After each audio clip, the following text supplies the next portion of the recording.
এই বাচ্চা ছেলেটা আস্তে আস্তে কদম তুলে হেঁটে হেঁটে আর একটু আগে দিকে গেলেন। আর একজন মাওলানা সাহেবের সাথে দেখা হয়ে গেল।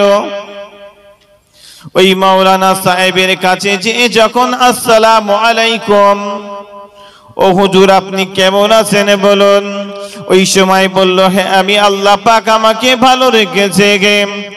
ও মাওলানা সাহেব, আমার মনের মধ্যে একটা বড় ইচ্ছা আছে, আপনি কি একটুখানি বলতে পারবেন? কি এমন তোমার মনের ইচ্ছা বলো গো। বলল, আমার আব্বা জান আমাকে এই পৃথিবীর জমিনে খুব ভালোবাসতো, খুব মহব্বত করত। আমার আব্বা জান আমাকে ছেড়ে দিয়ে বিদায় নিয়ে চলে গিয়েছে। ও মাওলানা সাহেব, আমার আব্বা জান কিছু টাকা রেখে দিয়ে গিয়েছে, ওই টাকাটা নিয়ে আমি কোন কাজে ব্যয় করব আপনি একটুখানি আমাকে বলে দিয়ে দেন। ওই সময় বলে দিয়ে দিলেন।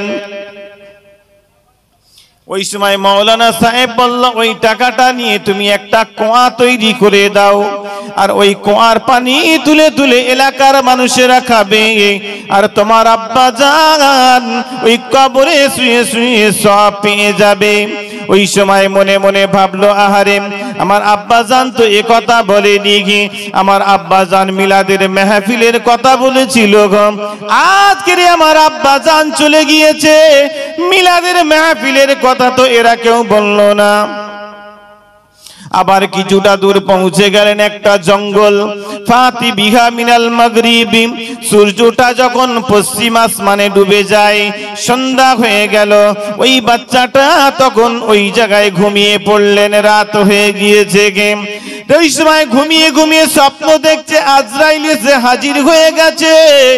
আজরাইল এসে জিজ্ঞাসা করলো, গো ও ছোট বাচ্চা, আমার নাম হলো আজরাইল, আমি তোমার জানটাকে কবজ করে নেব।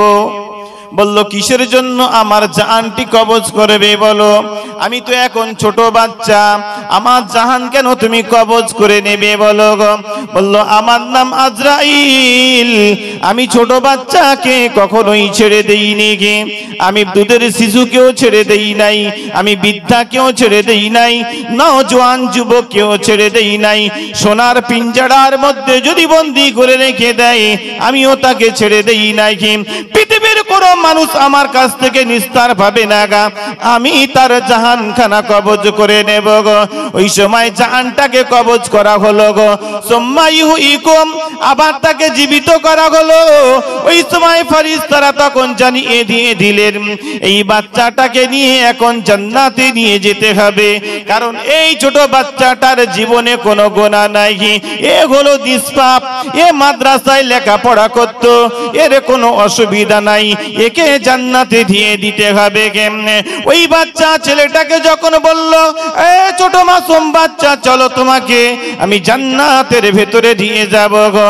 ওই সময় বাচ্চা ছেলেটা বলল, গো আনা লা ইয়াজহাবিল জান্নাতে, আমি জান্নাতের ভেতরে যাব না গা। কিসের জন্য যাবে না বলো গো? আনা ইয়াজহাবিল আবি, আমি আমার আব্বা জানের কাছে যাব। আইনাল আবি, কোথায় আমার আব্বা জান, আমাকে আমার আব্বা জানের কাছে নিয়ে যাওয়া হোক। আমার আব্বা জান কোথায়? আমার আব্বা জানের কাছে নিয়ে যাওয়া হোক। আমার আব্বা জানও মারা গেছে, আর আমিও তো মারা গেছি, তাহলে আমার আব্বা জানের কাছে নিয়ে যাওয়া হোক।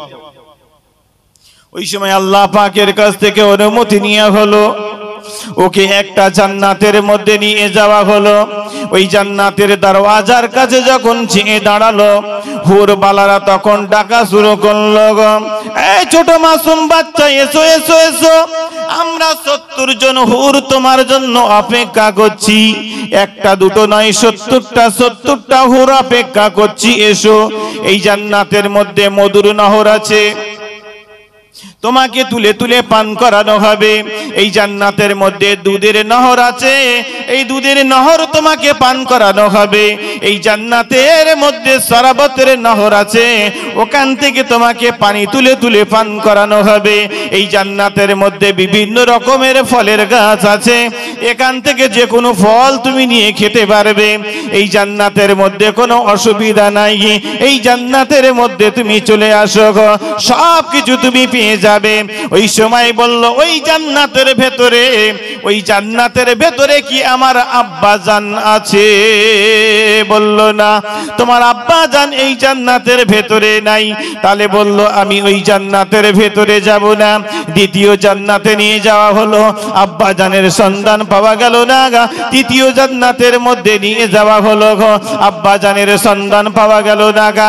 চতুর্থ জান্নাতে নিয়ে যাওয়া হলো, এমন করে করে 6খানা জান্নাতে নিয়ে যাওয়া হলো, 7খানা জান্নাতে নিয়ে যাওয়া হলো গো, কিন্তু তার আব্বা জানের সন্ধান পাওয়া গেল না। আল্লাহ রাব্বুল আলামিনের কাছে যে হাজির হয়ে গেলেন, রাব্বুল আলামিন ওই ছোট মাসুম বাচ্চাটা ও জান্নাতের ভেতরে যেতে চাইছে না। ও যাবে ওর আব্বা জানের কাছে। প্রথম জান্নাতে পাওয়া গেল না, দ্বিতীয়, তৃতীয়, চতুর্থ, পঞ্চম, এমনকি 7 নম্বর জান্নাত পর্যন্ত যাওয়া হলো গো, ওর আব্বা জানের সন্ধান পাওয়া হলো না। ইয়া রাব্বুল আলামিন, আপনি যদি একটুখানি অনুমতি দেন, তাহলে ওই বাচ্চাটাকে নিয়ে জান্নাতুল ফেরদাউসের মধ্যে নিয়ে যাওয়া হবে। আপনি যদি অনুমতি দেন, তাহলে জান্নাতুল ফেরদাউসের মধ্যে নিয়ে যাব। এমনকি জান্নাতুল ফেরদাউসের মধ্যে যখন গেলেন, ওই জান্নাতের ফেরদাউসের মধ্যে দেখলেন বিশাল বড় একখানা সিংহাসন রয়েছে। ওই সিংহাসনের মধ্যে দিন দুনিয়ার বাদশা হাবিবুল্লাহ জনাবে মুহাম্মদুর রাসূলুল্লাহ সাল্লাল্লাহু আলাইহি ওয়াসাল্লাম বসে আছেন। জোরে বলুন সুবহানাল্লাহ। শুধু তাই নয়, খলিফাতুল মুসলিমিন হযরতে আবু বকর সিদ্দিক রাদিয়াল্লাহু তাআলা আনহু বসে আছেন, হযরতে ওমর ফারুক রাদিয়াল্লাহু তাআলা আনহু বসে আছেন, উসমান গনি রাদিয়াল্লাহু তাআলা আনহু আছেন, হযরতে আলী রাদিয়াল্লাহু তাআলা আনহু আছেন, আসহাবে সুফারা রয়েছেন, আসহাবে সাহাবীরা রয়েছেন, আসহাবে সুহাদারা রয়েছেন, আল্লাহর নবীর সমস্ত সাহাবায়ে কেরামেরা আছে। আর ওর সাথে সাথে ওই আব্বা, ওই ছোট মাসুম বাচ্চাটার আব্বা জান ওই জায়গাতে বসে আছে। জোরে বলুন সুবহানাল্লাহ। যে আব্বা জানকে জড়িয়ে ধরলেন, খুব জোরে জড়িয়ে ধরে বলছে, আব্বা, এত সুন্দর একটা জায়গাতে আপনি আসলেন কেমন করে, যেখানে আল্লাহর নবী আছে, যেখানে আসহাবে সুফারা রয়েছে, আসহাবে সাহাবীরা রয়েছে, এত সুন্দর ফ্যাসিলিটি, এত সুন্দর জায়গায় আপনি কেমন করে আসলেন? তখন বলল, বাচ্চা, আমি তোমাকে বলেছিলাম এই পৃথিবীর জমিনে একমাত্র আমি নবীকে ভালোবেসেছিলাম, আর নবীকে ভালোবেসে নবীর শানে মিলাদের মাহফিল করেছিলাম, যার কারণে বিনিময় আমার আল্লাহ পাক আমাকে নবীর কাছে জায়গা দিয়েছে। জোরে বলা যাবে না সুবহানাল্লাহ? কার কাছে জায়গা দিয়েছে? নবীর কাছে জায়গা দিয়েছে, সাহাবীদের কাছে জায়গা দিয়েছে, আসহাবে সুফাদের কাছে জায়গা দিয়েছে, আসহাবে সুহাদাদের কাছে জায়গা দিয়েছে। শর্ত একটা, নবীকে ভালোবাসা। এবারে আল্লাহ পাকের কালামুল্লাহ শরীফের দিকে একটুখানি এগিয়ে যাই। কুল ইন কুনতুম তুহিব্বুনাল্লাহ, হে নবী তুমি ওদেরকে বলে দাও যারা আল্লাহকে ভালোবাসতে চায়, ফাত্তাবিউনি হাবিবিকুমুল্লাহ, ওরা জানো আমার হাবিবকে ভালোবাসে। ওয়া ইয়াগফির লাকুম যুনুবাকুম, ওরা যারা আমার হাবিবকে ভালোবাসবে। আল্লাহু গফুরুর রহিম, আমি আল্লাহ, আমি গফুর। গফুর মানে হলো ক্ষমা করনেওয়ালা, রহিম মানে হলো বড় দয়ালু, আর যুনুবুন মানে হলো গুনাহ। আমি আল্লাহ পাক তাদের সমস্ত জিন্দেগির গুনাহ গুনাহগুলোকে সব মাফ করে দেব। জোরে বলুন না সুবহানাল্লাহ, আর একটু জোরে বলুন সুবহানাল্লাহ। ও ভাইজানেরা, বাবাজিরা, আমি আপনাদের কাছে এই কথাটাই বোঝাতে চেয়েছিলাম, আপনারা জান্নাতের বাগানে বসে আছেন, আল্লাহর নবীর মহব্বতে বসে আছেন, আল্লাহর হাবিবের মহব্বতে যদি বসে থাকেন, আল্লাহর কোরআন বলছে যারা আমার নবীকে ভালোবাসবে তাদের সমস্ত জিন্দেগীর গুনাহগুলোকে আমি আল্লাহ সব মাফ করে দেব। একটু জোরে হবে না সুবহানাল্লাহ? কারণ এখানে আমার আল্লাহ পাক বলেছেন যারা আমার নবীকে ভালোবাসবে আমি তাদের দয়া করে, মেহেরবানি করে আমি আল্লাহ তাদের জিন্দেগীর গুনাহগুলোকে সব মাফ করে দেব। আপনারা সন্ধ্যের পর থেকে নিয়ে এতক্ষণ পর্যন্ত চাতক পাখির মতন এই মাহফিলে বসে আছেন, বলুন যদি নবীর মহব্বতে হয় তাহলে আমি বলছি আল্লাহর কসম আপনাদের জিন্দেগীর গুনাহগুলো সব মাফ হয়ে যাবে। জোরে বলুন সুবহানাল্লাহ। তাহলে আপনারা যারা এসেছেন, বসেছেন, লাভ হবে না লস হবে? কি গো বলেন, লাভ হবে না লস হবে? লাভ হবে তো। আপনারা কার জন্য বসে আছেন? নবীর জন্য তো, নবীর মহব্বতে বসে আছেন তো, নাকি গো বলেন? নবীর মহব্বতে যদি বসে থাকেন জিন্দেগীর গুনাহ মাফ হয়ে যাবে। আগে ট্রেনে করে, বাসে করে মিলাদের মাহফিলে যাওয়া হতো, দেখতাম ইঁদুরের বীজ বিক্রি হতো। ইঁদুরের বীজ বিক্রি হয় নাকি? হয়তো ইঁদুরের বীজ বিক্রি হয়। কি বলে?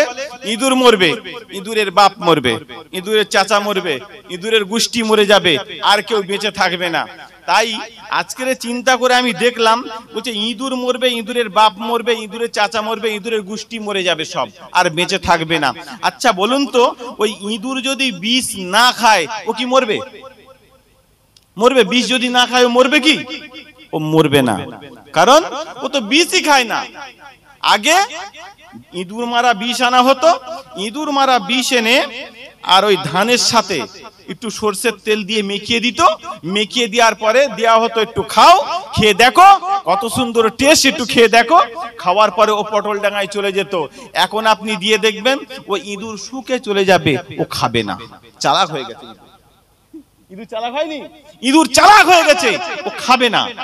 আপনি বলবেন যে কই গো, সে খাচ্ছে না তো, তখন বলছে একটুখানি কাজ করো, ফুরুলির সাথে চপের সাথে দাও, দেখবে খাবে। ওই চপ রাখবেন, ওর সাথে একটু বীজ দেবেন, ও খাবে না, ও শুকে চলে যাবে। কি করছে? ও শুকে চলে যাচ্ছে, ও খাচ্ছে না। আবার কি করছে? বললো একটু জামাই আদর করো, একটু ডিম ভাজো, ওই ডিমের সাথে দাও, দেখবে ও খাবে। ওই ডিমের সাথে একটু দিল, তাও খাচ্ছে না। অথচ মাছ ভেজে কায়দা করে রেখে দিচ্ছে, ও সেঁটিয়ে দিয়ে বেরিয়ে যাচ্ছে, কিন্তু এতে হাত দিচ্ছে না, এতে মুখও দিচ্ছে না। তাহলে ইঁদুর কত চালাক হয়ে গেছে বলেন তো? আর মানুষও তার থেকে বেশি চালাক হয়ে গেছে। চালাক হয়নি?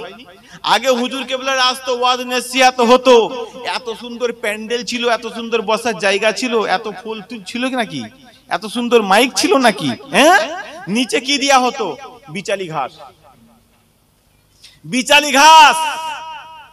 এত সুন্দর প্যান্ডেল ছিল না, সামিয়ানা টাঙিয়ে দেওয়া হতো কোনো কোনো জায়গায়, কোনো কোনো জায়গায় ছিল না।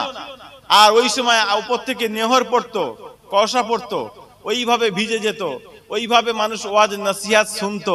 এখন মানুষ চালাক হয়ে গেছে, বললো এখন যাওয়া যাবে না, যখন বলবে ইয়া নবী সালাম আলাইকা তখন এসে হাজির হয়ে যাবে সব। ঠিক বলছি না ভুল গো বলেন নাকি? তাহলে ইঁদুরের থেকেও মানুষ বেশি চালাক হয়ে গেছে। আমার মা জননীদেরকে বলবো, আপনাদের স্বামীদের আপনারা মিলাদের মাহফিলে পাঠিয়ে দিন। আল্লাহর নবী কি বলেছে? সব থেকে বড় শয়তান কি বলেন তো? সব থেকে বড় শয়তান মুয়ান্নাস শয়তান। আর এটা বললে তো আবার ঝামেলা বেঁধে যেতে পারে। সব থেকে বড় শয়তান কি? মুয়ান্নাস, মানে মেয়ে ছেলে। হয়ে গেল তো? কেমন করে? এই মেয়ে ছেলেরা যদি মনে করে তার স্বামীকে জান্নাতে নিয়ে যেতে পারে, আর মেয়েরা যদি মনে করে তার স্বামীকে জাহান্নামে নিয়ে যেতে পারে, পারে না? মেয়েদের কাছে এই ক্যাপাসিটিটা আছে, আছে না নেই? যদি বলেন কেন? একটাই মৌলানা একজন এই জলসা হচ্ছে, যখন পাঞ্জাবি পায়জামা পরে যখন মাথায় টুপি দিয়ে বেরোচ্ছে, তখন জিজ্ঞাসা করছে কি গো পাঞ্জাবি পরে বেরোচ্ছে, কোথায় যাবে? বলে মিলাদে যাচ্ছি। ওয়াজ শুনতে যাচ্ছ, ওয়াজ শুনে কি করলে? কিছু করতে পেরেছো? যেতে হবে না, কাল সকালে কাজ কামাই হয়ে যাবে, 500 টাকা রোজ বেকার হয়ে যাবে, যেও না। বোঝা গেল না? তাহলে এ ভালো কাজে যেতে বাধা দিচ্ছে, তাহলে এই মেয়েটা হলো কি জাহান্নামী, এই মেয়েটা কি জাহান্নামী। আর যে মেয়েটা বলবে আজকে তুমি আমাকে বিয়ে করেছো, তুমি আমাকে এনেছো, আমি তোমার স্ত্রী, আমার কথা তোমাকে শুনতে হবে, তুমি এক ওয়াক্ত নামাজ পড়ো, তুমি যদি নামাজ না পড়ো তাহলে তোমার সংসার আমি করব না, তোমার সংসার আমি করব না, তুমি নামাজ পড়ো, তুমি দাড়ি রাখো, রুজির মালিক আল্লাহ, রুজির মালিক কে? ওমা মিন দাব্বাতিন ফিল আরদি ইল্লা আলাল্লাহি রিজকুহা, রিজিকের মালিক হলো কে? আমার আল্লাহ, তাহলে আমার আল্লাহ রিজিক দেবে, তুমি নামাজ পড়ো, তুমি যদি নামাজ না পড়ো তোমার সংসার আমি করব না। তাহলে এই মেয়ে ছেলেটা কি হবে? জান্নাতি। আর কোন মেয়ে ছেলে বলবে স্বামী আজকের জলসা হচ্ছে আর তুমি ঘরে শুয়ে আছো, তাহলে এই মেয়ে ছেলেটা কি? জান্নাতি। তাহলে এই জন্য আমার নবী করিম সাল্লাল্লাহু আলাইহি সাল্লাম বলেছে, যদি মেয়ে ছেলেরা মনে করে তার স্বামীকে জান্নাতি বানাতে পারে, আর মেয়ে ছেলেরা যদি মনে করে তার স্বামীকে জাহান্নামী বানাতে পারে।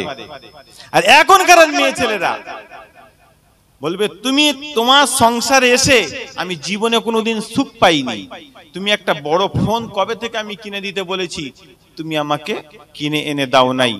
এই ফোনটা যে এত ক্ষতিকর হয়ে গেছে, মানুষকে নামাজ থেকে দূরে রাখছে, ঠিক বলছি না ভুল বলেন? এইটাই হলো সবথেকে বড় ক্ষতিকর হয়ে গেছে। আল্লাহর নবীকে আল্লাহ পাক কি বললেন? তোমরা আমার নবীকে ভালোবাসো, আমার নবীকে যদি ভালোবাসো আমি আল্লাহ তোমাদের জিন্দেগীর গুনাহ মাফ করে দিয়ে আমি তোমাদেরকে জান্নাতি বানিয়ে দেব। জোরে বলুন না সুবহানাল্লাহ, আর একটু জোরে বলুন না সুবহানাল্লাহ। আর আমরা সবথেকে ভালোবেসেছি ফোনকে, যদি ফোন আমাদের কাছ থেকে চলে যায় আমাদের মাথা খারাপ হয়ে যায়, আর মাথা তখন কাজ করে না।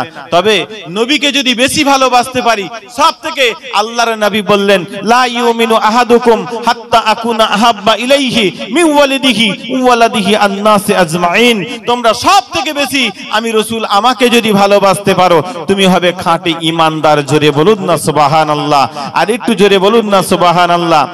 আমার ওমর ফারুক রাদিয়াল্লাহু তাআলা আনহু এক সময় আল্লাহর নবীকে দাওয়াত করেছিলেন, ইয়া রাসূলুল্লাহ ইয়া হাবিবাল্লাহ হুজুর আপনি আমার বাড়িতে যাবেন, আমি আপনাকে দাওয়াত করতে দিয়েছি, কি আপনি আমার বাড়িতে এসে খাওয়া দাওয়া করবেন, আসহাবে সাহাবাদেরকে আপনি নিয়ে আসবেন। ও ভাইজানেরা বাবাজিরা, হযরতে ওমর ফারুক রাদিয়াল্লাহু তাআলা আনহু মদিনার বাজারে যে একখানা বড় মাছ কিনে আনলেন, ওই মাছটা এনে কাটা হলো, ধোয়া হলো, পরিষ্কার পরিচ্ছন্ন করা হলো, ওই মাছটাকে নিয়ে একখানা চুলো জ্বালিয়ে দেওয়া হলো, তার মধ্যে কড়াই দিয়ে দেওয়া হলো, তার মধ্যে তেল ঢেলে দেওয়া হলো, আর ওই তেলটা টকবক টকবক করে ফুটতে আছে। আর যখনই ওই মাছখানাকে কেটে ওই মাছখানাকে ধুয়ে পরিষ্কার করে ওই তেলের মধ্যে যখন কিনা দিয়ে দিলে, সঙ্গে সঙ্গে তেলটা ঠান্ডা হয়ে গেল, আগুনটা আবার নিভে গেল। হযরতে ওমর ফারুক রাদিয়াল্লাহু তাআলা আনহু বর্ণনা করেছে, আমি হাজার চেষ্টা করলাম কিন্তু আমি আগুনটা জ্বালাতে পারলাম না, আবার কড়াইটা নিচে নামিয়ে দিয়ে দিলাম, আবার আমি আগুন জ্বালিয়ে দিয়ে দিলাম, আগুনটা আবার জ্বলে গেল। আগুনটা যখনই কিনা জ্বলে গেল, আমি কড়াইটা আবার আমি চুলোয় চাপিয়ে দিলাম, সঙ্গে সঙ্গে আগুনটা নিভে গেল। এই রকম করতে করতে দিন দুনিয়ার বাদশাহ হাবিবুল্লাহ জনাবে মুহাম্মদুর রাসূলুল্লাহ সাল্লাল্লাহু আলাইহি ওয়াসাল্লাম কদম তুলে আমার দরওয়াজার কাছে এসে হাজির হয়ে গেলেন। আমাকে ওমর ফারুক বলে ডাক দিলেন, আমি লাব্বাইকা ইয়া রাসূলুল্লাহ ইয়া হাবিবাল্লাহ বলে আল্লাহর নবীর দিকে দৌড়ে গেলাম, আমি সালামের জবাব দিলাম। আল্লাহর নবী আল্লাহর হাবিব দিন দুনিয়ার বাদশাকে এনে আমি বসার জায়গা ঠিক করে রেখেছিলাম, আমি সেখানে বসে দিলাম। আল্লাহর নবী বসে আছে, আল্লাহর নবী আমার মুখের দিকে তাকিয়ে তাকিয়ে বললেন, হে উমর তোমার চেহারাটা যেন পাসিনা পাসিনা হয়ে গেছে, এই উমর তোমার চেহারাটা যেন ঘাম ঘাম হয়ে গেছে, হে উমর তুমি কি খুব পেরেশানের মধ্যে আছো বলে মনে হয়? ইয়া রাসূলুল্লাহ ইয়া হাবিবাল্লাহ হুজুর আমি একটুখানি পেরেশানের মধ্যে মধ্যে আছি। ওই সময় বলল ওমর তুমি কি এমন পেরেশানের মধ্যে আছো তুমি বলো গো। আমার ভাইজানেরা বাবাজিরা ওমরে ফারুক রাদিয়াল্লাহু তাআলা আনহু সঙ্গে সঙ্গে জানিয়ে দিয়ে দিলেন হুজুর আমি মদিনার বাজার থেকে একখানা মাছ কিনে এনেছিলাম, ওই মাছটাকে কিনে এনে আমি বাছা গোটা করা হয়েছে। ওই মাছটাকে যখনই আমি তেল টকবক টকবক করে ফোটে আমি ওই মাছটাকে নিয়ে তেলে দিয়ে দিলাম, দেওয়ার সাথে সাথে তেলটা সঙ্গে সঙ্গে ঠান্ডা হয়ে গেল, আগুনটাও নিভিয়ে গেল হুজুর। আমি আবার আগুনটা জ্বালানোর চেষ্টা করলাম, আগুনটা কিন্তু জ্বালাতে পারলাম না। কড়াইটা যখন নিচে নামিয়ে দিলাম আবার আগুন জ্বালানোর চেষ্টা করলাম, আগুনটা জ্বলে গেল।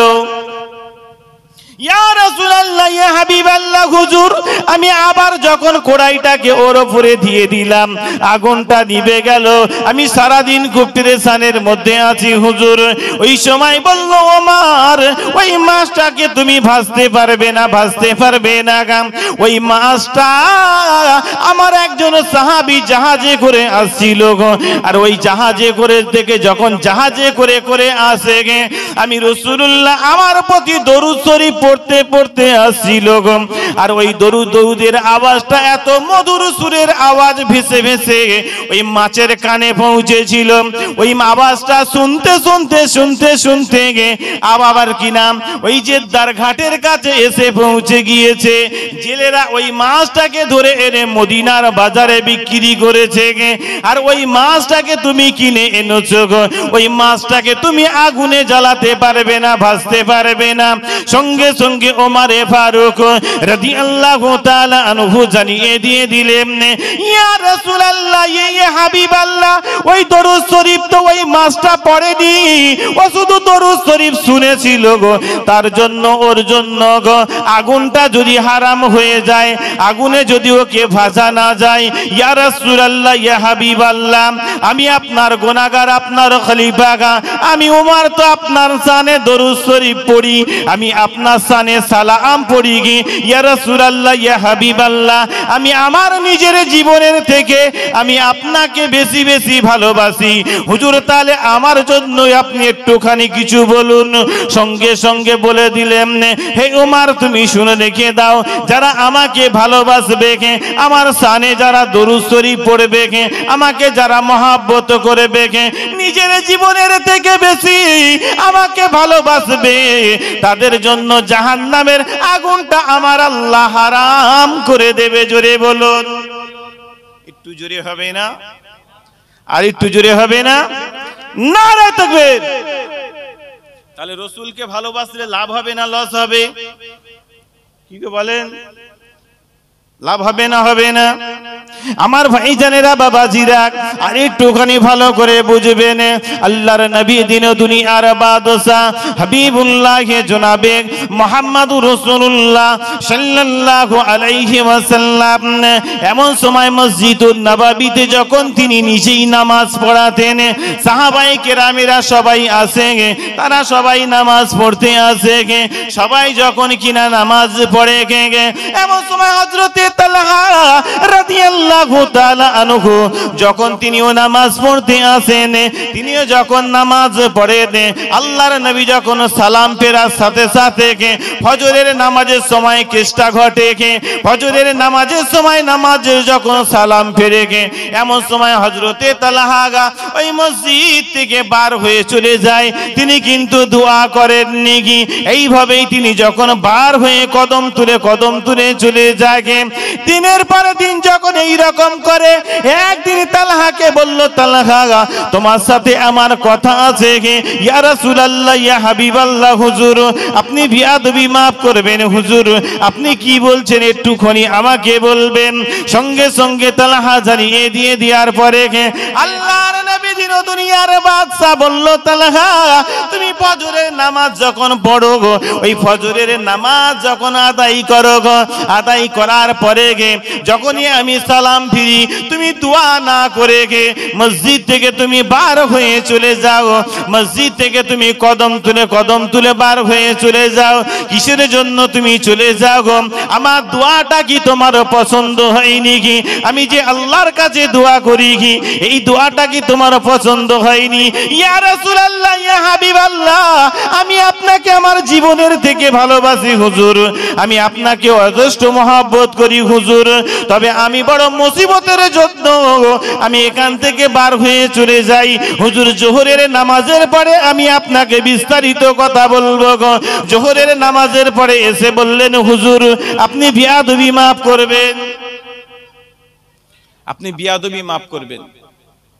আমি এই জন্যই চলে যাই, আমার ঘরের সামনে একটা ইহুদি নাসারার খেজুরের বাগান আছে, আমার বাড়িতে কটা বাচ্চা আছে, ছোট ছোট বাচ্চা, আমি বড় অসহায় গরিব, আর আমার বাড়ির বাচ্চাগুলো কখনো খাওয়া হয় কখনো খাওয়া হয় না, অসহায় তারা অসহায়। আর আমার বাড়ির সামনে যে বাগানটা আছে ইহুদি নাসারার খেজুরের বাগান, আমি সকাল করে চলে যাই, যে ওই ইহুদি নাসারার বাড়ি খেজুরের বাগানে যে খেজুরগুলো পড়ে থাকে সব কুড়িয়ে ওই ইহুদি নাসারার বাড়িতে পৌঁছে দেই। তারপরে আমার বাচ্চাগুলো ওঠার পরে আর খেজুর খুঁজে পায় না, আর ওই খেজুর যদি আমার বাচ্চাগুলো খেয়ে নেয় তাহলে আমার বাচ্চাগুলো গুনাহগার হয়ে যাবে। আপনি মনে করবেন যে 12 বছর পর্যন্ত বাচ্চাদের কোনো গুনাহ হয় না, ঠিক নাকি?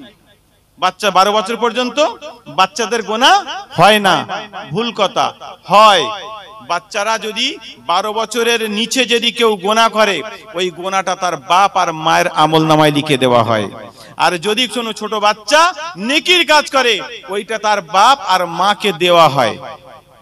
বুঝে গেল? ছোট বাচ্চা ভুল করে ফেলেছে বলে আপনি বাপ হয়ে ছেড়ে দেবেন এই রকম আদর্শ আমার নবী দিয়ে দেয়নি।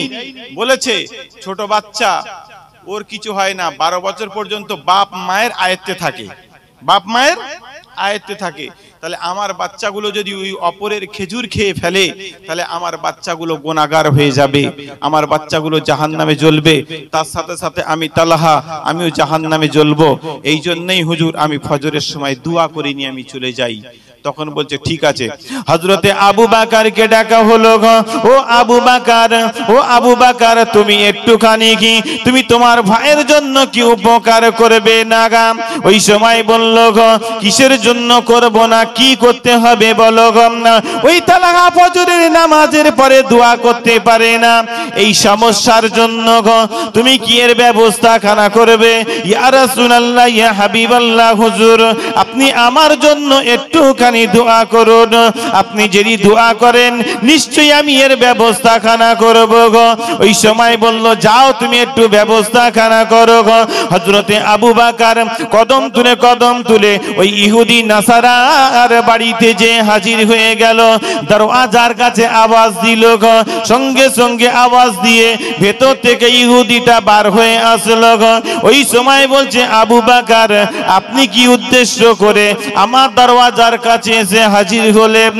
ওই সময় বলল আপনার সাথে আমার দরকার আছে গে, ওই জন্যই আমি এসেছি গে। ও আবু বকর আপনি মান্যগণ্য ব্যক্তি হয়ে আপনি যে আমার দরওয়াজার কাছে এসেছেন আপনি তো আমাকে খবর দিতে পারতেন, আমি আপনার দরওয়াজার কাছে যে হাজির হয়ে যেতাম। ওই সময় বলল ও কথা বাদ দাও, আমি বড় আশা নিয়ে এসেছি কি তালহার বাড়ির সামনে যে খেজুরের বাগানটা আছে গে ওই খেজুরের বাগানটা কি তুমি বিক্রি করবে বলো গো? ওই সময় বলল না না না গা, ওই খেজুরের বাগান আমি বিক্রি করব না গা। ওই সময় বলল কিসের জন্য তুমি বিক্রি করবে না গা? বলল ওই খেজুর নিয়ে আমি মদিনার বাজারে বিক্রি করি, আর ওই বিক্রি করে আমার সংসার চলে, আমি ওই খেজুরের বাগানটা যদি বিক্রি করে দেই তাহলে আমার সংসার চলবে কেমন করে গে? ওই সময় বলল দেখো তোমার বাড়ির কাছে যে আমার একটা বড় বাগান আছে তুমি কি জানো? বলল হ্যাঁ জানি কি। বিনিময় ওই বাগানটা আমাকে দিয়ে দেবে, আর আমার খেজুরের বড় বাগানটা আমি তোমাকে দিয়ে দেব। তুমি কি একটু বিনিময় করবে বলো গো, এতে কি তোমার কোনো অসুবিধা আছে? বললো না গা। ওই সময় বিনিময় করে নেওয়া হলো। কদম তুলে কদম তুলে কদম তুলে হেঁটে হেঁটে আল্লাহর নবীর কাছে যে হাজির হলেন আবু বকর। আসসালামু আলাইকুম ইয়া রাসূলুল্লাহ ইয়া হাবিবাল্লাহ। সালামের জবাব দিয়ে জিজ্ঞাসা করলেন আবু বকর, কি হাজির হলেন তুমি আমার কাছে, উদ্দেশ্য তোমার কি আছে বলো গো? ইয়া রাসূলুল্লাহ ইয়া হাবিবাল্লাহ, আপনি যে বলেছিলেন ওই তালহার বাড়ির সামনে ওই খেজুরের বাগানের কথা, ওই বাগানটা এখন আমার, ওই বাগানটা দিয়ে আপনি তালহাকে দান করে দিতে পারেন, আমার কোনো অসুবিধা নাই, আমার কোনো অসুবিধা নাই। ওই সময় বলল গো, ও আবু বকর, তোমার কাছে তো টাকা ছিল না, পয়সা ছিল না, তুমি কেমন করে খেজুরের বাগানটা কিনে নিলে বলো গো? ওই সময় বলল, ইয়া রাসূলুল্লাহ ইয়া হাবিবাল্লাহ, হুজুর সত্যিই তো আমার কাছে কোনো টাকা ছিল না, আমার কাছে কোনো পয়সা ছিল না, কিন্তু আমার একটা বাগান ছিল, সেই বাগানটা ইহুদি নাসারাকে দিয়ে দিলাম, আর বিনিময়ে তালহার বাগানটা আমি নিয়ে নিলাম। হুজুর আমি আপনাকে দিয়ে দিলাম, হুজুর আপনি তালহাকে দান করে দিতে পারেন। ওই সময় বলল গো, তুমি কি আশা করে তুমি তোমার ভাইয়ের জন্য উপকার করলেন? কুল্লু মুসলিমিনা ইখওয়াগা, মুসলমান মুসলমানের ভাই, ভাই ভাই তোমরা মারামারি করো না, এ কথা আমার নবী বিদায় হজের সময় বলেছিলেন। যখন মক্কা থেকে মদিনায় চলে যাবে, আর কোনোদিন মদিনা মক্কায় আসতে পারবে না, ওই সময় তিনি বিদায় হজের সময় ওই জায়গাতে দাঁড়িয়ে দাঁড়িয়ে বলেছিলেন, যে জায়গাতে হযরতে আদম আলাইহিস সালাতু ওয়াস সালামকে নাবিয়ে দেয়া হয়েছিল গো, ওই জায়গাতে দাঁড়িয়ে দাঁড়িয়ে বলেছিল, আরাফাতের ময়দান বলা হয়, ওই জায়গায় দাঁড়িয়ে একটাই কথা বলা হয়েছিল, কুল্লু মুসলিমিনা ইখওয়া, প্রত্যেকটা মুসলমান একে অপরের ভাই, ভাই ভাই মারামারি করবে না, ভাই ভাই কাটাকাটি করবে না। তোমার ভাই যদি হাফ কাটা জায়গা বেশি নেয়, তুমি তাকে দিয়ে দাও, কারণ তো জমির মালিক হলো আমার আল্লাহ, টাকার মালিক আমার আল্লাহ, জমি জায়গার মালিক আমার আল্লাহ, সব কিছুর মালিক যদি আমার আল্লাহ হয়, তাহলে এক হাত জায়গার জন্য তোমার ভাইয়ের নামে হাইকোর্টে কেস করলে, তুমি সামান্য এক হাত জায়গা যদি তোমার মায়ের পেটে ভাই বেশি নিয়ে নেয়, অসুবিধা হবে কি? কি গো বলেন, অসুবিধা হবে বলে মনে হয়? অসুবিধা হবে না। তাই শেষ হয়ে যাবে, আমার জীবন চলে যাবে, আমি এক কাটা জায়গা তোকে ছাড়বো না। আল্লাহর নবী বলছে ভাই ভাই মারামারি করো না। আর যত ঝামেলা দেখো মুসলমানদের ভেতরে, ভাই ভাই, তাহলে নবী পাক সাল্লাল্লাহু আলাইহি সাল্লামের আদর্শটা কি থাকলো আমাদের মধ্যে, সিস্টেমটা কি থাকলো? আল্লাহর নবী কি বলছে, আতিউল্লাহ ওয়া আতিউর রাসূল, তোমরা ইত্তেবা করো আমাকে এবং আমার রাসূলকে। সেই রাসূলের সিস্টেম আমাদের মধ্যে কিছুই রইল না। আমার নবীর সিস্টেম যারা মেনেছিল তারা জান্নাতি হয়েছে, আমার নবীর সিস্টেম যারা মেনেছিল তারা আল্লাহর ওলি হয়েছে। বলেন, ইমামে আজম আবু হানিফা রাহমাতুল্লাহ আলাইহি, তিনি 40টা বছর ধরে কেঁদেছিলেন আল্লাহর কাছে। কেন? উদ্দেশ্য তার একটাই ছিল, আল্লাহর রাসূলকে রাজি করানোর জন্য। এশার ওযুতে তিনি ফজরের নামাজ আদায় করেছিলেন, সারাটা রাত তিনি কিন্তু ঘুমায় নাই। যদি ঘুমাতো তাহলে ওযু ভেঙে যেত, কিন্তু ওযু তানার ভাঙাই নাই, সারা রাত ধরে আল্লাহ পাকের দরবারে কেঁদেছিল। আপনার বাড়ির সমস্যা, আপনি ওযু করে নেন, ওযু করে নিয়ে মসজিদের ভেতরে যদি না যেতে পারেন, আপনার বাড়িতে বসে বসে আপনি আল্লাহর কাছে কাঁদেন, চোখের পানি ফেলেন। আমার আল্লাহ বলছে, মুমিনের আমি সব কিছু ফেলে দিতে পারি, নামাজ মুখে ছুঁড়ে ফেলে দিতে পারি, তার রোজা মুখে ছুঁড়ে মেরে দিতে পারি, ইবাদত বন্দেগী নাও কবুল করতে পারি।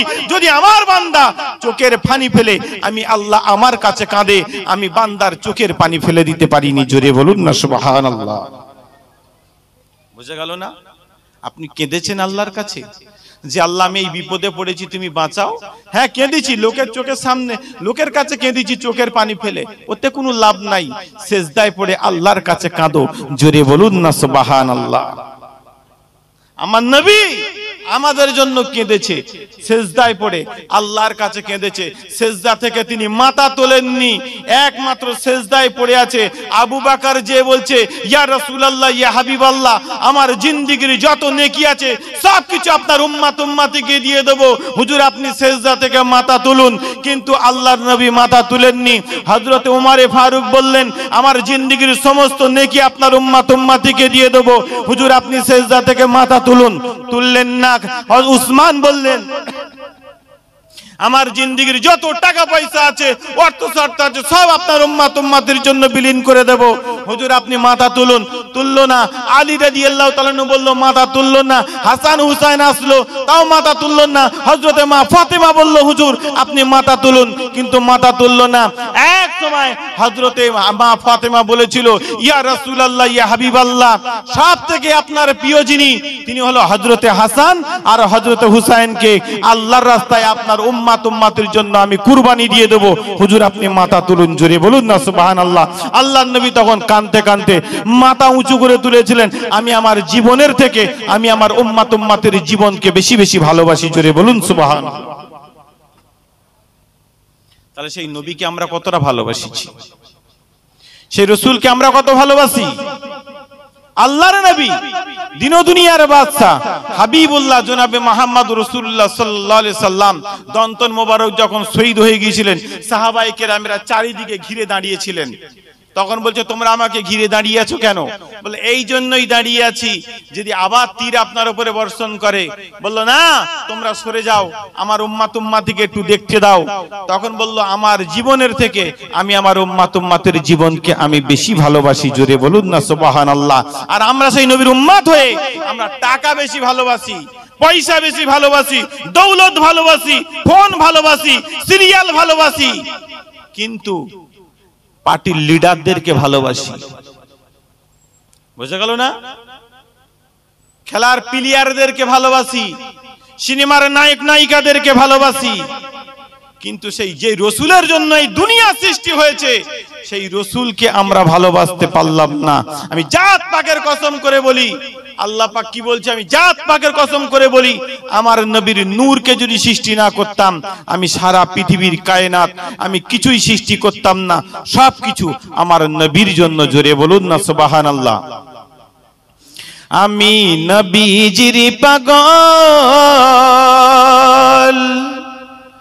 আমি মদিনার পাগল, আমি নবীজির পাগল, আমি মদিনার পাগল, আমার জিকির নবী নবী, দু চোখে মদিনার ছবি, আমার জিকির নবী নবী, দু চোখে মদিনার ছবি, নবীর জন্য দিতে রাজি, নবীর জন্য দিতে রাজি জীবনের সকল, আমি নবীজির পাগল, আমি মদিনার পাগল। আল্লাহুম্মা সাল্লি আলা।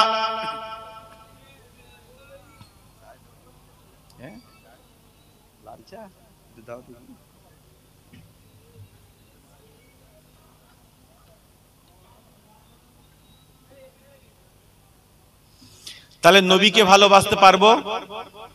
নবী বললেন, ভাই ভাই মারামারি করো না। আমরা ভাই ভাই মারামারি করব? কি গো বলেন, মারামারি করব কি? নবীর, আমি আপনাদেরকে বলেছিলাম যে নবীর সিস্টেম যারা মেনেছিল বড় বড় আল্লাহর ওলি হয়ে গেছে, তাই কি না? পীরানে পীর, দস্তগীর, মাহবুবে সুবহানি, কুতুবে রব্বানি, গাউসে সামদানি, শায়েখ বড় পীর আব্দুল কাদের জিলানী হুজুর 40টা বছর ধরে আল্লাহ পাকের দরবারে কেঁদেছিলেন। কেঁদে কেঁদে কেঁদে কেঁদে আল্লাহকে, আল্লাহ রসুলকে রাজি করেছেন। আল্লাহ রসুলকে রাজি করেছেন বলে আল্লাহ পাক তানাকে গাউসুল আজম বানিয়ে দিয়েছে। জোরে বলুন না সুবহানাল্লাহ। তানাকে গাউসুল আজম বানিয়ে দিয়েছে। এত বড় নিয়ামত দিয়েছেন বড় পীর সাহেব হুজুরকে, না কি গো বলেন, তাই না? তাহলে সেই পীরানে পীর, দস্তগীর, মাহবুবে সুবহানি, কুতুবে রব্বানি, তিনি কিসের, কোন তরিকা ছিলেন? কাদরিয়া তরিকার পীর। তাই তো? কাদরিয়া তরিকার পীর ছিলেন তো। আমাদের ফুরফুরা শরীফের সিস্টেম অনুযায়ী আমরা কাদরিয়া তরিকা মানি তো, নাকি মানি না? মানি না? মানি। তিনি 40টা বছর ধরে কেঁদেছিলেন। 40 বছর পরে ইবলিস শয়তান এসে হাজির হয়েছিল, এসে বলছে, আব্দুল কাদের জিলানী, তোর ইবাদতে আমি খুশি হয়েছি। চোখটা বন্ধ করে বলেছিল, ইবলিস তুই আমার চোখের সামনে ধোঁকা দিতে আসবি নি, কারণ তুই হচ্ছিস কাফের, তুই হচ্ছিস বেঈমান, কারণ তুই আমাকে ধোঁকা দিয়ে বোকা বানাবি, তুই আমাকে জাহান্নামী বানাবি। আমি আব্দুল কাদের জিলানী, আমার চোখের সামনে ধোঁকা দিতে তুই পারবি না। কারণ সব একটুখানি ভালো করে বুঝবেন, আমরা তো সবাই বলি লা ইলাহা ইল্লাল্লাহ, আল্লাহ ছাড়া কোনো মাবুদ নাই, নাকি? আর ওই ইবলিসও বলেছিল লা ইলাহা ইল্লাল্লাহ, আল্লাহ ছাড়া কোনো মাবুদ নাই। কিন্তু আদমকে সেজদা করতে বলেছিল, ও কিন্তু সেজদা করেনি। করেছিল কি? ও সেজদা করেনি। এই জন্যই আল্লাহ পাক বলেছিল ফাসাজাদু ইল্লা ইবলিস আবা ওয়াস্তাকবারা ওয়া কানা মিনাল কাফিরিন। তুই এখন কাফের হয়ে গেছিস, তুই এখন জান্নাত থেকে বার হয়ে যা। জান্নাতের ভেতরে থাকবে কে? আমার আদম আর হাওয়া। ওয়াকুলনা ইয়া আদাম উসকুন আনতা ওয়া জাওজুকাল জান্নাতা, এই জান্নাতের ভেতরে আদম আর হাওয়া থাকবে, নাকি? এই আদমের এখানে থাকবে। কিন্তু সামান্য আদমকে মানলো না বলে, আদমকে সেজদা করলো না বলে ও হয়ে গেল কি? জাহান্নামী। ওকে জাহান্নাম দিয়ে দেওয়া হবে। তবে আজকের তাহলে সেইটুকুনি ভালো করে বুঝবেন, যারা বলছে লা ইলাহা ইল্লাল্লাহ, আল্লাহ ছাড়া কেউ নেই, মুহাম্মাদুর রাসূলুল্লাহ বললো না, তারা কিন্তু জাহান্নামী। ঠিক বলছি না ভুল? তারা কি? তারা জাহান্নামী। কলেমা শরীফের মধ্যে আছে, হ্যাঁ, সব থেকে বড় ইবাদত হলো যে ইবাদতের মধ্যে কলেমা আছে। হ্যাঁ, আফজালুল ইবাদাতে লা ইলাহা ইল্লাল্লাহ, সব থেকে বড় ইবাদত হলো নামাজ। আফজালুদ দুআয়ে লা ইলাহা ইল্লাল্লাহ, আফজালুদ দুআয়ে লিল ওয়ালিদ। বুঝা গেল তো? যে দোয়ার মধ্যে কলেমা জিকির থাকবে, সেই দোয়াটাও আল্লাহ পাকের দরবারে কবুল হয়ে যাবে। জোরে বলুন না সুবহানাল্লাহ। যেমন হযরতে আদম আলাইহিস সালাতু ওয়াস সালাম যখন গন্ধম ফল খেয়ে নিয়েছিলেন, তিনি 350 বছর ধরে কেঁদেছিলেন। কাঁদার পরে আল্লাহ তার দোয়া কবুল করেনি। আখেরি নবীর নাম ধরে যখন দোয়া করেছিলেন, আল্লাহ তার দোয়াটাকে কবুল করে নিয়েছিলেন। জোরে জোরে বলুন না সুবহানাল্লাহ। তার দোয়াটা কবুল হয়ে গেছিল। আদমের দোয়া কবুল হয়ে গিয়েছিল আল্লাহ পাকের দরবারে। তাহলে কার জন্য? আমার নবীর জন্য। জোরে বলুন সুবহানাল্লাহ। আর আমরা সেই নবীর উম্মত। তাহলে আমাদের তো নিশ্চয়ই একটা ফ্যাসিলিটি আছে না নেই? কি গো বলেন? আছে তো? আমি অত দূরে যাচ্ছি না, একটুখানি আমি একটু আগের দিকে আসি। যেমন আমাদের ফুরফুরার পীর সাহেব দাদা হুজুর পীর কেবলা রহমাতুল্লাহ আলাইহি ধনপোতার জঙ্গলে একদিন কাঁদেনি, দুদিন কাঁদেনি, 22টা বছর ধরে কেঁদেছিলেন আল্লাহ রসুলকে রাজি খুশি করানোর জন্য। আল্লাহ পাক রাজি খুশি হয়ে জামানার মুজাদ্দিদ বানিয়ে দিয়েছেন। জোরে বলা যাবে না? আর একটু জোরে বলা যাবে না? কথাটা ঠিক বলছি না ভুল গো? আমাদের ক্যানিং এর বুকে শুয়ে আছেন মুস্তাফিজুর হুজুর, ক্যানিং এর মোস্তান হুজুর। দাদা হুজুর পীর কেবলা হুজুরের দরবারে গেলেন। দাদা হুজুরের দরবারে যেয়ে বলছেন, হুজুর আপনি আমাকে এমন একটা উপদেশ দেন যে উপদেশের কারণে আমি আল্লাহকে খুশি করতে পারবো, আল্লাহর রসুলকে রাজি করতে পারবো। আপনি আমাকে এমন একটা উপদেশ দেন। ওই সময় বলল মুস্তাফিজুর, যাও যাও যাও, সুন্দরবন জঙ্গলে যে তুমি চলে যাও, সুন্দরবন জঙ্গলে যে ইবাদত বন্দেগী করো গো। হুজুর আমি কতদিন ইবাদত করব ওটা আমি এখন তোমাকে বলবো না গা। যাও তুমি যে ইবাদত বন্দেগী করো। 12টা বছর ধরে আল্লাহ পাকের ইবাদত বন্দেগী করলেন। 12 বছর পরে দাদা হুজুর পীর কেবলা রহমাতুল্লাহ আলাইহি সঙ্গে সঙ্গে বলে দিয়ে দিলেন, যাও ও আমার মুরিদ মুতাকিনেরা, সুন্দরবন জঙ্গলের ভেতরে শুয়ে আছেন, বসে বসে আল্লাহর ইবাদত বন্দেগী করছে আমার একজন মুরিদ মুস্তাফিজুর মুস্তান হুজুর, ওকে তোমরা নিয়ে আসো। আনার পরে তাকে সঙ্গে সঙ্গে খেলাফতি দিয়ে দিলেন। আল্লাহ পাক তোমাকে মুস্তাফিজুর রাখেননি। বুঝা গেল তো? আল্লাহর মুস্তান হয়ে গেছো তুমি। যাও তুমি এখন ক্যানিং এর মোস্তান যে বাজার আছে ওই বাজারের উপরে চলে যাও, ওখানেকার মানুষদেরকে হেদায়াত দাও। তিনি যখন ওখানে গেলেন, যাওয়ার পরে বসে আছেন একটা বড় দোকানের সামনে, আর ওই দোকানের সামনে বসে আছেন আর একটা কুকুর মরে পড়ে আছে, আর বলছে, এই পাগল, এই কুকুরটাকে ফেলে দিতে পারবি? 5 টাকা দেবো। বললো আগে 5 টাকা দাও। তখন বলছে আমি 5 টাকা দেবো, আর কুকুরটা যদি তুই না ফেলে দিস। তখন বলছে আমি কুকুরটাকে ফেলে দেবো, আর তুমি যদি 5 টাকা না দাও তাহলে কি হবে? তখন ওই মরা কুকুর ওখানে শুয়ে আছে, তার গায়ে পোকা হয়ে গেছে, ওই কুকুরটা মরে পড়ে আছে। ওই সময় ওই কুকুরের গায়ে তখন পোকা হয়ে গেছে, ওই একটা লাঠি নিয়ে মারলো, এখানে শুয়ে আছিস কেন, যা উঠে চলে যা। সঙ্গে সঙ্গে সেই কুকুরটা ওখান থেকে উঠে চলে গিয়েছিল। জোরে বলুন না সুবহানাল্লাহ। তাহলে 12 বছর ধরে আল্লাহ রসুলকে রাজি করেছে বলে আল্লাহ তানার মুখের কথাটা সঙ্গে সঙ্গে কবুল করে নিয়েছেন। জোরে বলুন না সুবহানাল্লাহ। আমাদের ফুরফুরা শরীফের হুজুর পীর কেবলা রাহমাতুল্লাহ আলাইহি আফ্রিকার জঙ্গলে 12 বছর ধরে ইবাদত করেছেন। 12 বছর পরে তানাকে তুলে আনা হয়েছিল। ঠিক বলছি না ভুল গো? ছোট হুজুর কেবলা 18 বছর ধরে ওই জঙ্গলের মধ্যে বসে বসে আল্লাহর ইবাদত করেছে। আল্লাহ পাক তানাকে আল্লাহর ওলি বানিয়েছেন। তাহলে আমরা যদি মেহনত করতে পারি, রাতের বেলা না ঘুমিয়ে আল্লাহর কাছে যদি একটু চোখের পানি ফেলে কাঁদতে পারি, একদিন না একদিন তো আমাদের চোখের পানি আল্লাহর দরবারে কবুল হবে কি হবে না বলেন তো? হবে না? হবে না? হবে। আসলে আমরা তো সেই সিস্টেমই বুঝিনি, আমরা বোঝার চেষ্টাও করিনি। ঠিক বলছি না ভুল? হ্যাঁ, মুস্তাফা মাদানী হুজুর, দাদা হুজুর পীর কেবলা রাহমাতুল্লাহ আলাইহির 7 বছরের দাদা ছিলেন।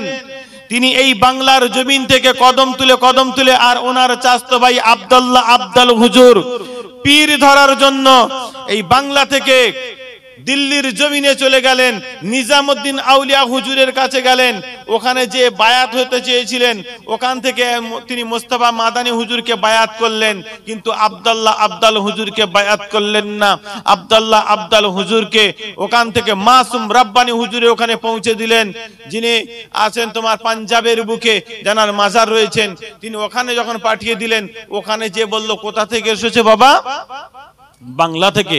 বলে এসেছো, মুরিদ হবে? বলতে হ্যাঁ। বললো দাও আমার বাগানে পানি দাও, নাশপাতি বাগানে পানি দাও। ওই নাশপাতি বাগানে তিনি পানি দিচ্ছিলেন। ওই নাশপাতি বাগানে 1 বছর নয় 12 বছর ধরে পানি দিলেন।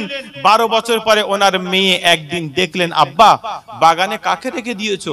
বলছে কেন, একজন মুরিদ হতে এসছে তাকে রেখেছি। বলছে মাথায় করে কলসি নিয়ে যায়, কিন্তু কলসি মাথায় ঠেকে থাকে না, মাথা থেকে শূন্য কলে যায়। বলে আর একদিন দেখো। আর একদিন দেখলো, বলে হ্যাঁ আব্বা আমি ঠিকই দেখেছি। বলে ওকে ডেকে আনো। ডেকে আনার পরে সঙ্গে সঙ্গে বললো যাও, তুমি আর আব্দুল্লাহ নাই, এখন তুমি আব্দাল হয়ে গেছো। জোরে বলুন না সুবহানাল্লাহ। তাহলে এই তো আল্লাহর নিয়ামত। কষ্ট করেছে বলে, মেহনত করেছে বলে আল্লাহ নিয়ামত দিয়েছে নাকি? তা আমরা কষ্ট করব না, আল্লাহকে পেয়ে যাব। হ্যাঁ, মানুষ মরে না, আল্লাহর ওলিরা কখনোই মরে না। মরে কি? মরে না। বুঝে গেল? তারা জিন্দা থাকে। আপনি যখন সালাম দেবেন, সালামের জবাব দেয়, আপনি শুনতে পাননি, ওটা আপনার কপাল, আপনার ভাগ্য খারাপ, এই জন্য আপনি শুনতে পাননি। আপনাদের বোঝাতে পেরেছি? আমার কথায় কষ্ট পাচ্ছেন নাকি? আমি কিন্তু সাধারণভাবে ওয়াজ করছি, সাধারণভাবে একটু বোঝার জন্য। আমরাও ফুরফুরার জমিনে যাই, যে বলি হুজুর আমাদের ব্যবসা ভালো চলে না, আমার ব্যবসা ভালো চলে না। যে বলি হুজুর আমার কারবার ভালো চলে না, লস সংসারে, আমার এই মেয়েটা ভালো থাকে না, তদবির করতে এসেছি।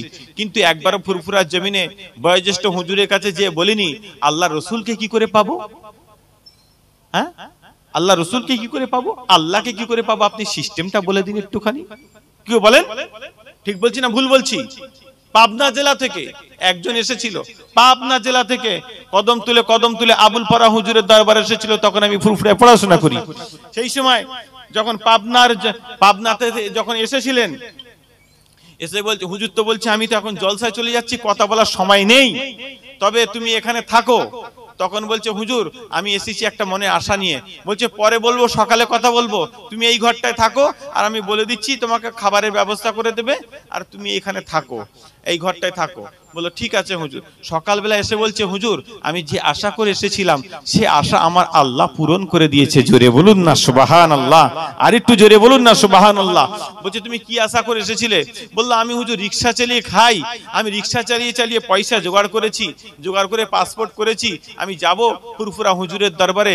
যদি আমার নবী পাক সাল্লাল্লাহু আলাইহি সাল্লামকে একবার এই চামড়ার চোখে দেখতে পাই তাহলে আমার জীবনটা ধন্য হয়ে যাবে, সেই আশা নিয়ে এসেছিলাম। হুজুর আপনি এই ঘরে শুতে বলেছিলেন, এই ঘরেই আল্লাহ রাসূলের সাথে দিদার হয়ে গেছে। জোরে বলুন না সুবহানাল্লাহ। ইন্নামাল আমালু বিন্নিয়াত, তোমার নিয়তটাই হলো সবথেকে বড় জিনিস। তোমার নিয়ত হলো ওটা নয়, তোমার নিয়ত হলো টাকা কামাবো, তোমার নিয়ত হলো সবকিছু করব, কিন্তু আল্লাহকে পাওয়ার উদ্দেশ্য নয়। কিন্তু আল্লাহকে যদি তুমি পেয়ে যাও, আল্লাহ রাসূলকে যদি তুমি পেয়ে যাও, তুমি সবকিছু পেয়ে যাবে। জোরে বলুন না সুবহানাল্লাহ, জোরে বলুন সুবহানাল্লাহ। নারে তাকবীর, মহব্বতের সাথে দরুদ শরীফ আল্লাহুম্মা সাল্লি আলা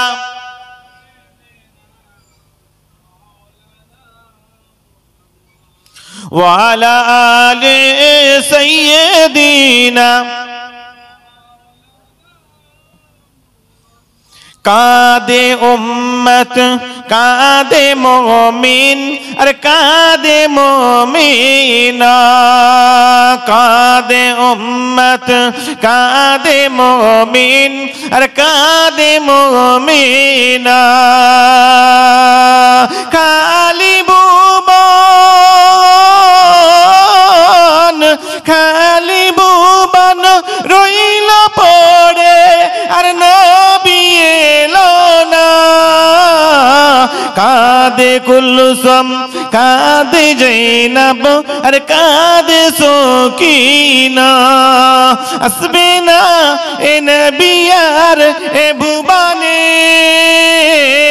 দেখা হবে না আমার এই জীবনে।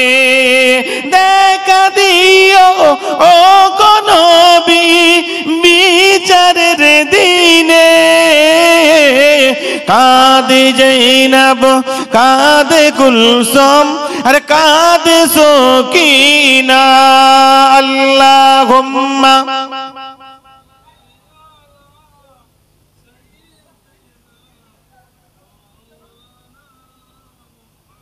ওয়া আলা আলি সাইয়্যিদিনা।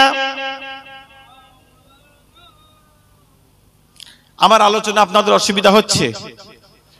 একটুকুনি ভালো করে বুঝবেন। যারা ইন্ডিয়ায় বাস করে তাদেরকে কি বলা হয়? ইন্ডিয়ান। যারা চীন দেশে বাস করে তাদেরকে কি বলা হয়? চাইনিজ। যারা ইংল্যান্ডে বাস করে ওদেরকে কি হয়? ইংরেজ। সৌদিতে বাস করে সৌদিয়ান, নাকি? আরব যারা আরব বাস করে তাদেরকে আরবিয়ান বলে, নাকি? এরকম একটা ব্যাপার আছে। আচ্ছা, চীন দেশের ভাষা চুইচাই ভাষা আমাদের বাঙালিরা বুঝে আসবে? কি বলেন, বুঝে আসবে? বুঝে আসবে না। চুইচাই ভাষা বুঝে আসবে না।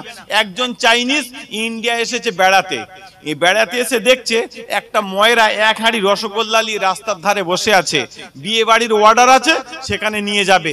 ওকে এসে চাইনিজ ভাষায় বলছে, চাই এই রসগোল্লা নিয়ে এখানে বসে আছিস কেন? হ্যাঁ, এই রসগোল্লা হয় তুই খা, নাহলে আমাকে দে, আমি খাই। ও তো বুঝতে পারছে, ও তো চাইনিজ ভাষায় বলছে চুইচাই, ও তো বুঝতে পারবে, বুঝতে পারেনি। ও বলছে কি বলে রে, পাগল নাকি? আবার এসে বলছে এই তুই মিষ্টি হয় খা, নাহলে আমাকে দে, আমি খাই। ও তখন বলছে ভাই তুই জ্বালাস নি, আমার মাথা খারাপ, গাড়ি আসে না, আমার মাথা খারাপ, তুই চলে যা ভাই, চলে যা, জ্বালাস নি, তুই চলে যা। ও মনে করেছে আমাকে খেতে বলছে। এসে ও এসে হাঁড়িটা খুলে আর সঙ্গে সঙ্গে মিষ্টি খাওয়া চালু করে দিয়েছে। বলছে খাচ্ছিস কেন? বলে অত তাড়াতাড়ি খাওয়া যায়, দাঁড়া একটু দেরি কর, আমি খাচ্ছি, দেরি কর। ওই সময় মিষ্টি খাচ্ছে, বলছে তোর কপালে বাজ ফেলবো, 1000 টাকার মিষ্টি আমি 10,000 টাকা নেবো তোর কাছ থেকে রে, তুই কি মনে করেছিস?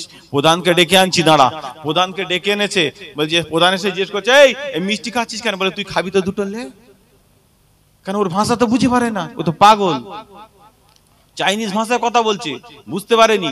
যখন এসেছে বলছে এই বিচার আমি করতে পারবো না। বলছে কোথায় নিয়ে যাবো? তাহলে বিচারটা আমার কোথায় গেলে হবে? বলে থানায় নিয়ে যাও, থানার বড় বাবুর কাছে গেলে বিচারটা খুব ভালো করে হবে। থানার বড় বাবু চালাক না বোকা? চালাক না। বাইক ধরে না, এদিকে বাইক ধরে না, ধরে তো। দাঁড়াও দাঁড়াও, হেলমেট আছে, কাগজপত্র আছে, লাইসেন্স সবকিছু আছে, পায়ে বুট আছে, সবকিছু আছে, তাহলে 200 টাকা দাও। বলে কিসের জন্য? আমার সব তো ঠিক আছে। বলে তুমি জোরে চল গেলে, জোরে চল গেছো, তাও দিতেই হবে, কিচ্ছু করার নেই। তাহলে বোকা লোক না? আর সেই রকম লোকের কাছে যদি বিচার পড়ে তাহলে কিরম হবে বিচার? এবার বিচারটা দেখেন। এবার বিচার হচ্ছে কি, বিচার যখন হয়েছে বলছে কি করবে, বললে এক কাজ করো, তোমার বিচার করে দেবো, একটা গরুর গাড়ি লাগবে।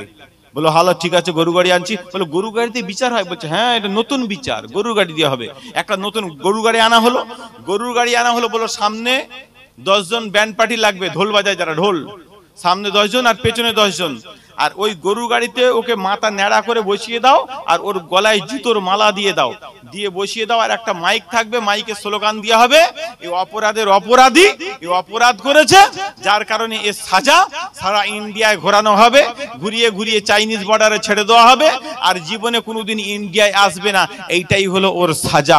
সারা ইন্ডিয়া ঘোরানো হলো, চাইনিজ বর্ডারে যখন ছেড়ে দেওয়া হলো, যা তুই চলে যা, আর জীবনে কোনোদিন ইন্ডিয়ায় আসবিনি, যখন বলে দেওয়া হলো, ওই কথা যখন বললো তখন ও চলে গেল। চীন দেশের লোকেরা বলছে ইন্ডিয়ায় গেলি ঘুরলি কেমন রে? বললো সাংঘাতিক ব্যাপার, সে কথা বলা যাবে না। বললো তাই নাকি? বললো হ্যাঁ। বললো গরম গরম বড় বড় রসগোল্লা খাইয়েছে, আবার গরুর গাড়িতে বসিয়েছে, বসিয়ে সারা ইন্ডিয়ায় ঘুরিয়েছে, ঘুরিয়ে ঘুরিয়ে সামনে 10 জন ঢোল বাজাচ্ছে, পেছনে 10 জন ঢোল বাজাচ্ছে, আর বলছে চীন দেশ থেকে আমার মেহমান এসেছে, চীন দেশ থেকে আমার মেহমান এসেছে বলে সারা ইন্ডিয়া থেকে ঘুরিয়েছে, ঘুরিয়ে আবার চীন দেশের বর্ডারে এসে বলছে বন্ধু চলে যাও, আবার এসো, তোমাকে আবার যত্ন আহ্বান করা হবে বলে এইরকম বলছে। বলছে হ্যাঁ। বলে সব তো ঠিক আছে, কিন্তু সব বললি, সব মেনে নিলাম, কিন্তু তোর গলায় জুতোর মালা কেন? বলে ও দেশে ফুলের মালা চলে না, সব জুতোর মালাই চলে। বুঝে গেল না? তাহলে আমি গোলাম মোস্তফা আজমি এসেছি আপনাদের কাছে দুটো কথা আলোচনা করতে। আপনাদের যদি বুঝে না আসে তাহলে ওই রকমই হবে। ঠিক বলছি না ভুল? ওই রকমই হবে। তাহলে আপনাদের কাছে একটাই কথা আমি বোঝাতে চেয়েছিলাম যে নবীকে ভালোবাসতে হবে। নবীর সিস্টেম যদি মেনে চলতে পারি তাহলে আল্লাহর ওলি হওয়া যাবে, যেমন আল্লাহর ওলিরা হয়েছে। কথাটা ঠিক কিনা ভুল বলেন?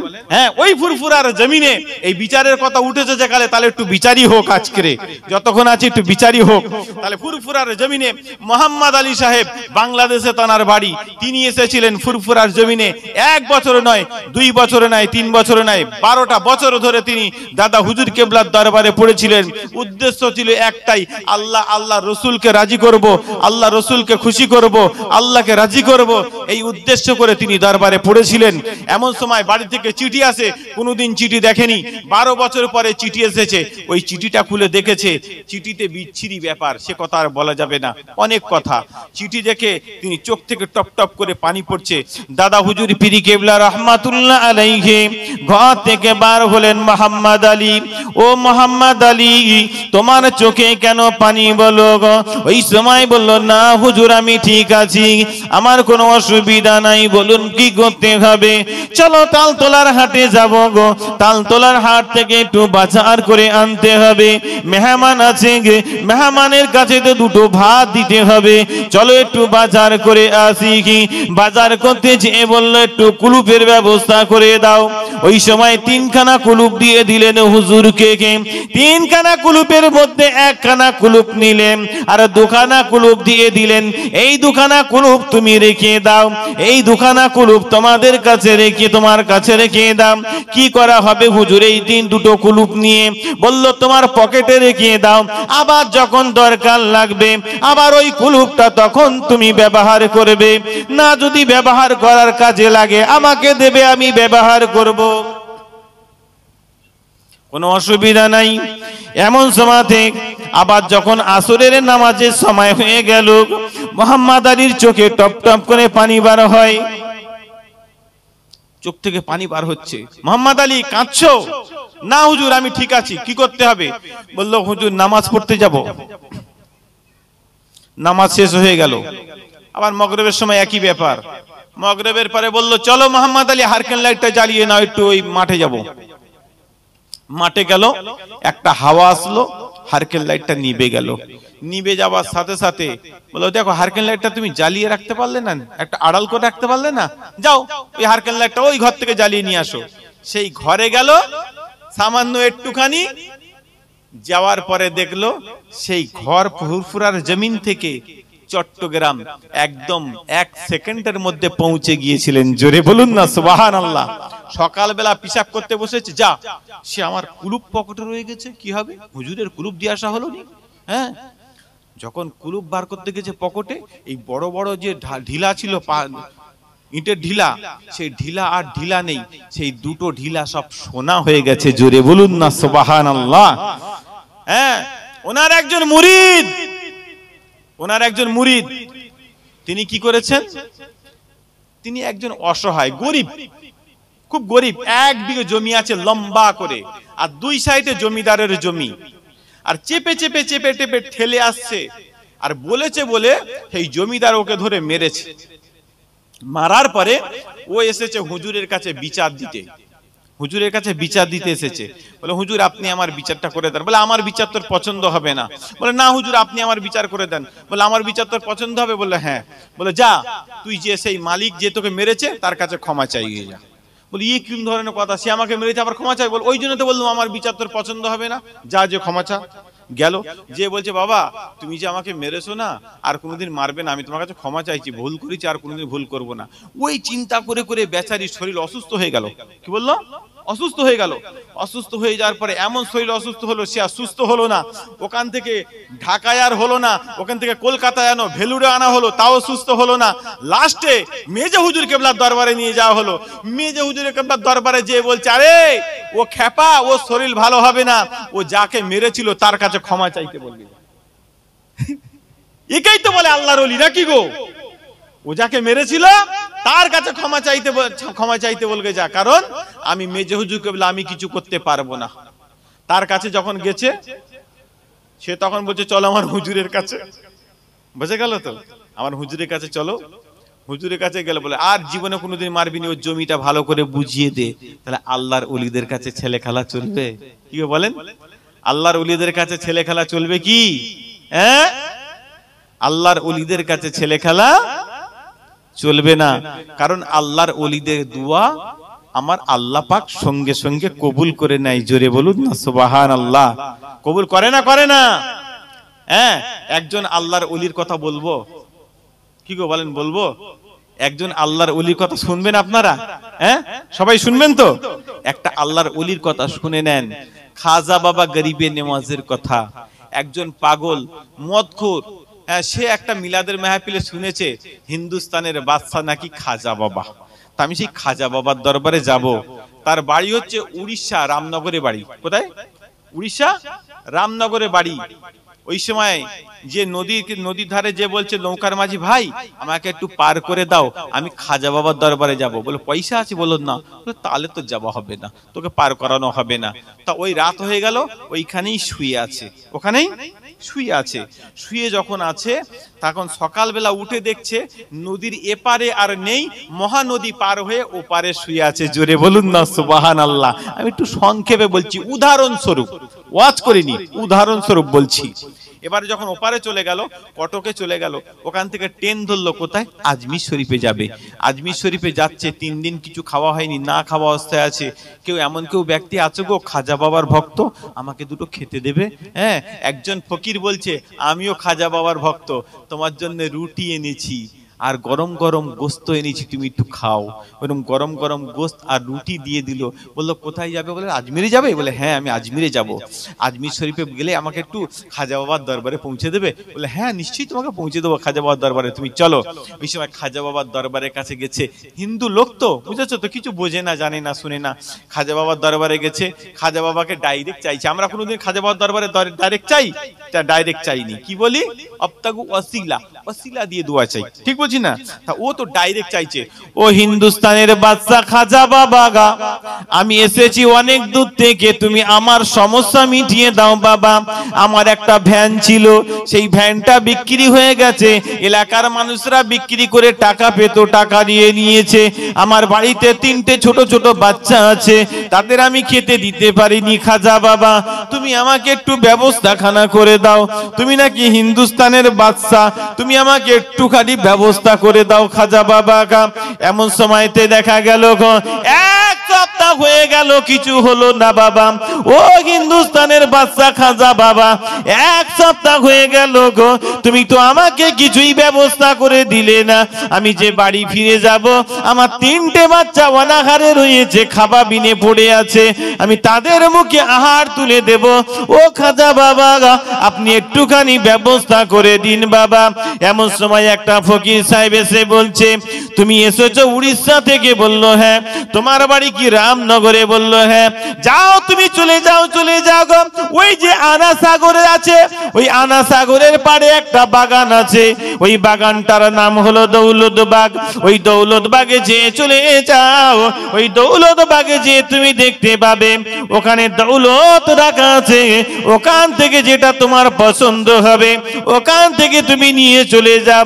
ওখান থেকে কদম তুলে দৌলত বাগে চলে গেল। ওই দৌলত বাগে যে দেখছে কিছুই নাই, এক জায়গায় হাড় হাড্ডি কাঁড়ি করা রয়েছে। ওখান থেকে আবার খাজা বাবার দরবারে এসে আবার আল্লাহ পাকের দরবারে কান্না শুরু করে দিয়েছে।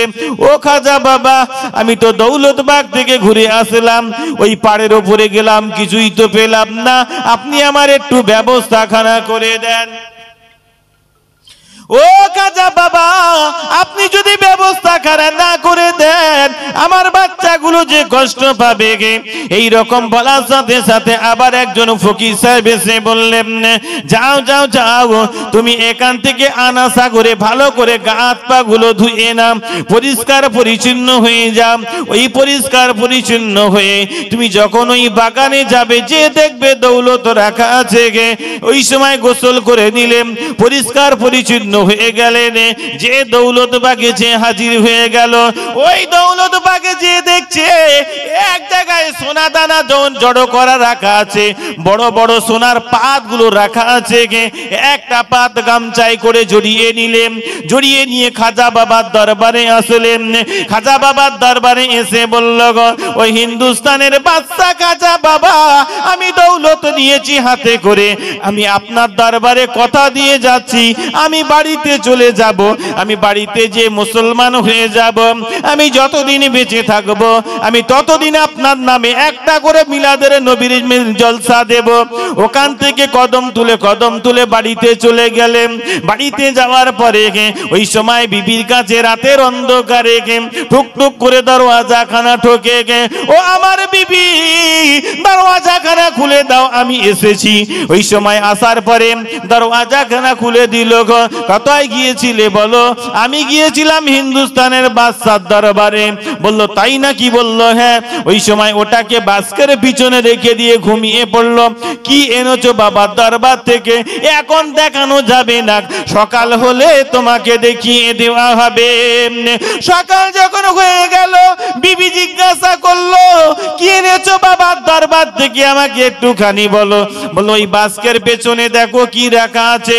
ওই বাস্কের পেছনে যখন হাতটা দিয়ে বার করলো, গামছায় জড়ানো একখানা হাড্ডি রাখা আছে, আর কিছুই নাই। ওই সময় মেরে ঘর থেকে বার করে দিল, যাও হাড্ডিখানা নিয়ে মহানদীতে ফেলে দাও, আর মহানদী থেকে স্নান করে পরিষ্কার পরিচ্ছন্ন হয়ে যদি আমার বাড়িতে উঠতে পারো তো উঠবে, আর না হলে ওই মুখে চলে যাবে, আর আমার বাড়িতে কখনোই আসবে না। ওই সময় কাঁদতে কাঁদতে মহানদীর দিকে রওনা হয়ে গেল গো। আর বলছে, বাবা, তুমি আমাকে দৌলত দিলে বটে, কিন্তু আবার দৌলতটা কেন তুমি কেড়ে দিলে, একটুখানি বলো। আবার দৌলতটা কেন কেড়ে নিলে বলো গো? কানতে কানতে মহানদীর ধারে গেল। ওই মহানদীর ধারে যেয়ে ওইটাকে ছুঁড়ে ফেলে দেবে নদী থেকে। শূন্যকালে ওই পানির ওপরে ফকির সাহেবটা উঠে দাঁড়িয়ে বলল, এই খাজা বাবার ভক্ত, তুমি যদি ওই হাড্ডিখানা পানিতে ফেলে দাও, তোমার জীবনের কষ্ট আর কোনোদিনই মিটবে না, কোনোদিনই মিটবে না। তুমি এক কাজ করো গো, ওই হাড্ডিখানাটা তুমি ফেলে দিও না। জিরাগা ওইটা নিয়ে তুমি গিয়ে বাদাম গাছের গোড়া দেখতে পাও, ওই বাদাম গাছের গোড়ায় পুঁতে রেখে দাও। গোসল টোসল করে পরিষ্কার পরিচ্ছন্ন হয়ে গিয়ে যখন ওই হাড্ডিখানাটা নিয়ে আবার রাতের অন্ধকারে যে বাস্কের পিছনে রেখেছিলে ওই বাস্কের পিছনে আবার নিয়ে যেয়ে রেখে দেবে। তোমার স্ত্রী যখন পরিষ্কার পরিচ্ছন্ন থাকবে, গোসল টোসল করে পরিষ্কার পরিচ্ছন্ন হবে, তখন তোমার স্ত্রীকে বলবে ওই বাস্কের পিছনে যেটা আছে আমাকে বার করে দাও। কথা অনুযায়ী তাই করলো। স্ত্রী দেখলো হ্যাঁ ওই বাস্কের পিছনে একটা সোনার পাত রাখা আছে মোটা। জোরে জোরে জোরে বলুন না সুবহানাল্লাহ, আরো জোরে বলুন না সুবহানাল্লাহ। ও ভাইজানেরা, বাবাজিরা, শরিয়াতের আমির চারজন, শরিয়াতের ইমাম আমরা চারজন সবাই জানি। ইমামে আজম আবু হানিফা রাহমাতুল্লাহ আলাইহি, ইমাম শাফি, ইমাম মালিক, ইমাম হাম্বলি রাহমাতুল্লাহ আলাইহি। আল্লাহর নবী দিন ও দুনিয়ার বাদশা বলেছে গে শরিয়াতের চারজন ইমামকে যারা মেনে নেবে আমি রাসূলুল্লাহ আমাকে তারা মেনে নেবে। আর তরিকাতের ইমাম চারজনকে আমি আল্লাহ তাদের নাম বলে দিয়েছেন। একজনের নাম পিরানে পীর দস্তগীরি, মাহবুবে সুবহানী, কুতুবে রাব্বানী, গাউসে সামদানি, শেখ বড় পীর আব্দুল কাদের জিলানী রাহমাতুল্লাহ আলাইহি, হিন্দুস্তানের বাদশা খাজা বাবা গরিবে নেওয়াজ মুজাদ্দিদে আলপেসানি রাহমাতুল্লাহ আলাইহি, বাহুদ্দিন নকশবন্দ রাহমাতুল্লাহ আলাইহি। ও ভাইজানেরা, বাবাজিরা, ওই বাহুদ্দিন নকশবন্দ রাহমাতুল্লাহ আলাইহি যিনি নকশবন্দ তরিকার আমির, তার দরবারে একজন যে বলছে হুজুর আমার সংসারে বড় কষ্ট গো, আমি বড় অসহায়, আমার কখনো খাওয়া হয় কখনো খাওয়া হয় না, আপনি একটু ব্যবস্থাখানা করে দিন। ওই সময়তে হেঁকে নিলেন, হেঁকে নিয়ে বলল যাও ওই পাথরটা আমার কাছে কুড়িয়ে দাও। ওই একটা পাথর এনে দিয়ে দিলেন, ওই পাথরের মধ্যে আলহামদু সূরা পড়ে ফুঁক দিলেন। ওই পাথরটা আর পাথর থাকলো ঢাকা, ওই পাথরটার সঙ্গে সঙ্গে সোনা হয়ে গেল। জোরে বলুন, আর একটু জোরে বলুন না সুবহানাল্লাহ। ও ভাইজানেরা, বাবাজিরা, ওই পাথরটা যখন সোনা হয়ে যায় ওই পাথরটা নিয়ে হেঁটে হেঁটে হেঁটে হেঁটে যায় রাস্তায়, শয়তানের সাথে হাজিরি, শয়তান এসে হাজিরি হয়ে গেল গো। শয়তান হলো প্রধান শত্রু গো। ওয়ালা তাত্তাবিউ খুতুওয়াতি শাইতান ইন্নাহু লাকুম আদুব্বুম মুবিন। শয়তান ধোঁকা দিয়ে মানুষকে বোকা বানায়। ওই সময় বলল কোথায় গিয়েছিলে তুমি? আমি আমার পীরের দরবারে গেলাম। কি দিল তোমার পীর? বলল একটা সোনা দিয়েছে। বলল তুমি তো রাস্তায় মার্ডার হয়ে যাবে, তুমি তো মরে যাবে, ডাকাতের দলেরা তোমার সব কিছু কেড়ে নেবে, তোমার সব কিছু কেড়ে নিয়ে তোমাকেও মেরে দেবে, তোমার বাড়িতে পর্যন্ত পৌঁছাতে দেবে না গাম। বলল তার মানে কি হবে? বলল কি বলে এতে ফুঁক দিয়েছে বলো? বলল আলহামদু সূরা পড়ে। তোমার কি আলহামদু সূরা মুখস্থ নাই? বলল হ্যাঁ মুখস্থ আছে। তুমি এই পাথরটাকে, এই সোনার ঢিলাটাকে এই নদীতে ফেলে দাও, বাড়িতে যে পাথর জোগাড় করে ওই পাথরের মধ্যে আলহামদু সূরা পড়ে ফুঁক দেবে, পাথর তো সোনা হয়ে যাবে, তাহলে তোমার জীবনের কষ্ট সব মিটে যাবে। পাথর তো সোনা হয়ে যাবে, তুমি কেন এই পাথর দিয়ে জঙ্গলের মধ্যে থেকে যাচ্ছ? যখন তখন তোমাকে তো মেরে দেবে, ডাকাতের দলেরা কেড়ে নিয়ে তোমাকে মেরে দেবে। তখন বলে তো যুক্তির কথা। বাড়িতে গেল, বাড়িতে যে বিবি বলছে কি এনেছো? বলে পাথর আনো, দেখাচ্ছি কি হয়েছে। পাথর আনলো, আলহামদু সূরা ফুঁক দিচ্ছে, আর হয় ও জীবনে? ওই সময় আবার পীরের দরবারে গেল, আলহামদু সূরা ফুঁক দিচ্ছি, কই হচ্ছে না, তো আপনিও তো ফুঁক দিয়েছিলেন। বলে আমার মতন বাহুদ্দিন যদি হতে পারো তাহলে নিশ্চয়ই হবে। ঠিক বলছি না ভুল? নিশ্চয়ই হবে। তাহলে আমরা দৌলতের পিছনে ছুটে বেড়াই, যারা আল্লাহর ওলি হয়ে যায় দৌলত তাদের পিছনে ছুটি বেড়াই। জোরে বলুন না সুবহানাল্লাহ। আজকে একটু ভালো করে বুঝবেন, ফুরফুরা শরীফের হুজুররা আজকে দেখেন তো কারোর বিনা গাড়িতে কেউ আছে? বিনা গাড়িতে কেউ আছে কি? তারা দিনের খেদমত করছে, আল্লাহ তাদেরকেও দৌলত দিচ্ছে। ঠিক বলছি না ভুল গো? হ্যাঁ, তাহলে আমরা যদি সঠিক পথে চলতে পারি তাহলে আমাদের জীবনটাও ধন্য হয়ে যাবে, আমাদেরও সমস্যা থাকবে না, আমাদের এই বিপদ আপদ বালা মুসিবত আমার আল্লাহ পাক সব মিটিয়ে দেবে। একটু জোরে বলুন না সুবহানাল্লাহ। হযরতে মা ফাতেমাতুজ জাহরা রাদিয়াল্লাহু তাআলা আনহা, তিনি অসহায় ছিলেন তো, গরীব ছিলেন তো? কি গো বলেন, গরীব ছিল না? তিনি গরীব ছিলেন না। গোপন ইতিহাসের কথা বলে দিচ্ছি আপনাদেরকে, ভালো করে একটু বুঝবেন। এক সময় হযরতে আলী রাদিয়াল্লাহু তাআলা আনহু কদম তুলে হযরতে উসমান গনি রাদিয়াল্লাহু তাআলা আনহুর বাড়ির দিকে যাচ্ছেন। আর সঙ্গে সঙ্গে উসমান দেখে ঘর থেকে বার হয়ে গেলেন, মনে হচ্ছে আলী আমার কাছে কিছু সাহায্য চাইতে আসছে। হযরতে আলী কাছে এসে হাজির হলেন, হুজুর আপনি কি উদ্দেশ্য করে এসেছেন একটু বলবেন? তখন বলছে আমি এক জায়গায় যাব, তুমি কি আমার সাথে যাবে? তখন বলছে হ্যাঁ যাব। বলেন কোথায় যেতে হবে? বলে চলেন, আমি যেখানে যাচ্ছি সেখানে। এমন সময় সামনে দরিয়া, বলে এই দরিয়াতে ঝাঁপ দিতে হবে। বলে পানি তো। বলে আমি ঝাঁপ দিচ্ছি, আমার সাথে তুমিও ঝাঁপ দেবে, দরকার আমার হাত ধরে ধরে ঝাঁপ দাও। হাত ধরে ঝাঁপ দিলেন, দেখলো পানির তলায় বড় বড় বিল্ডিং রয়েছে, এত সুন্দর সুন্দর ঘর, যে ঘর হযরতে উসমান গনি রাদিয়াল্লাহু তাআলা কোনো দিন দেখেনি। ভালো করে বুঝবেন, কোনো দিন দেখেনি এত সুন্দর সুন্দর ঘর, এত সুন্দর সুন্দর সোনা দিয়ে বাঁধানো ঘর, কখনো দেখেনি। তখন বলছে এই ঘরগুলো কার, কিসের জন্য এত সুন্দর সুন্দর ঘর? তখন বলছে এই ঘরগুলো দেখেছো? বলছে হ্যাঁ। এই ঘরগুলো কার জানো? মানে না। বলে যত ঘর আছে সমস্ত ঘরের চাবি আমি আলী আমার কাছে আছে। তখন বলছে একটা ঘর খোলো না দেখি। বলে একটা কেন, 3টে ঘর খোলার চাবি দেবো তোমাকে। একটা ঘর খুললো, সেই ঘর খুলে দেখে তার মধ্যে সোনা ভর্তি করা আছে। জোরে বলুন সুবহানাল্লাহ। ঘরের ভিতরে কি সোনা রাখা আছে। সেই ঘরের মধ্যে সোনা। আর একটা ঘর খুললো, হীরা। আর একটা ঘর খুললো, মতি ভর্তি করা রয়েছে। বলে আর আমি বললাম না 3টে দেবো চাবি? তখন বলছে দেখো তোমার ঘরে কখনো খাওয়া হয়, হযরতে হাসান হুসাইন না খাওয়া অবস্থায় থাকে, না খেয়ে দিন কেটে যায়, দিনের পরে দিন অনাহারে কেটে যায়। তুমি এখান থেকে অল্প একটুখানি সোনা নিয়ে যেতে পারো না? তাহলে তোমার জিন্দেগির সমস্ত কষ্ট সব দূর হয়ে যায়। একবার তো এই কাজটা করতে পারতে। তখন বলল এসব তো আমার নয়। বলল কার? বলল এইসব হলো হযরতে মা ফাতেমাতুজ জাহরা রাদিয়াল্লাহু তাআলা আনহার সম্পত্তি। জোরে বলুন সুবহানাল্লাহ। তিনি যদি মনে করে ওখান থেকে হাত বাড়াবে আর এই সমস্ত সম্পত্তি ওনার হাতে চলে আসবে, কিন্তু সেই লেয় না, তা আমি কি করব? বলে সে কি করে? এক সময় আল্লাহর নবী দিন ও দুনিয়ার বাদশা খবর পেয়েছেন মা ফাতেমা শরীরটা বড় অসুস্থ, মা ফাতেমা শরীরটা বড় খারাপ। কদম তুলে আল্লাহর নবী হেঁটে হেঁটে মা ফাতেমার বাড়ির সামনে যে হাজির হয়ে গেলেন। বাইরে থেকে আওয়াজ দিলেন, ও আমার কলিজার টুকরিনি মা ফাতেমা, একটুখানি দরওয়াজা খানা খুলে দাও মা, আমি তোমার আব্বা জান, আমি তোমার সাথে দেখা করতে এসেছি।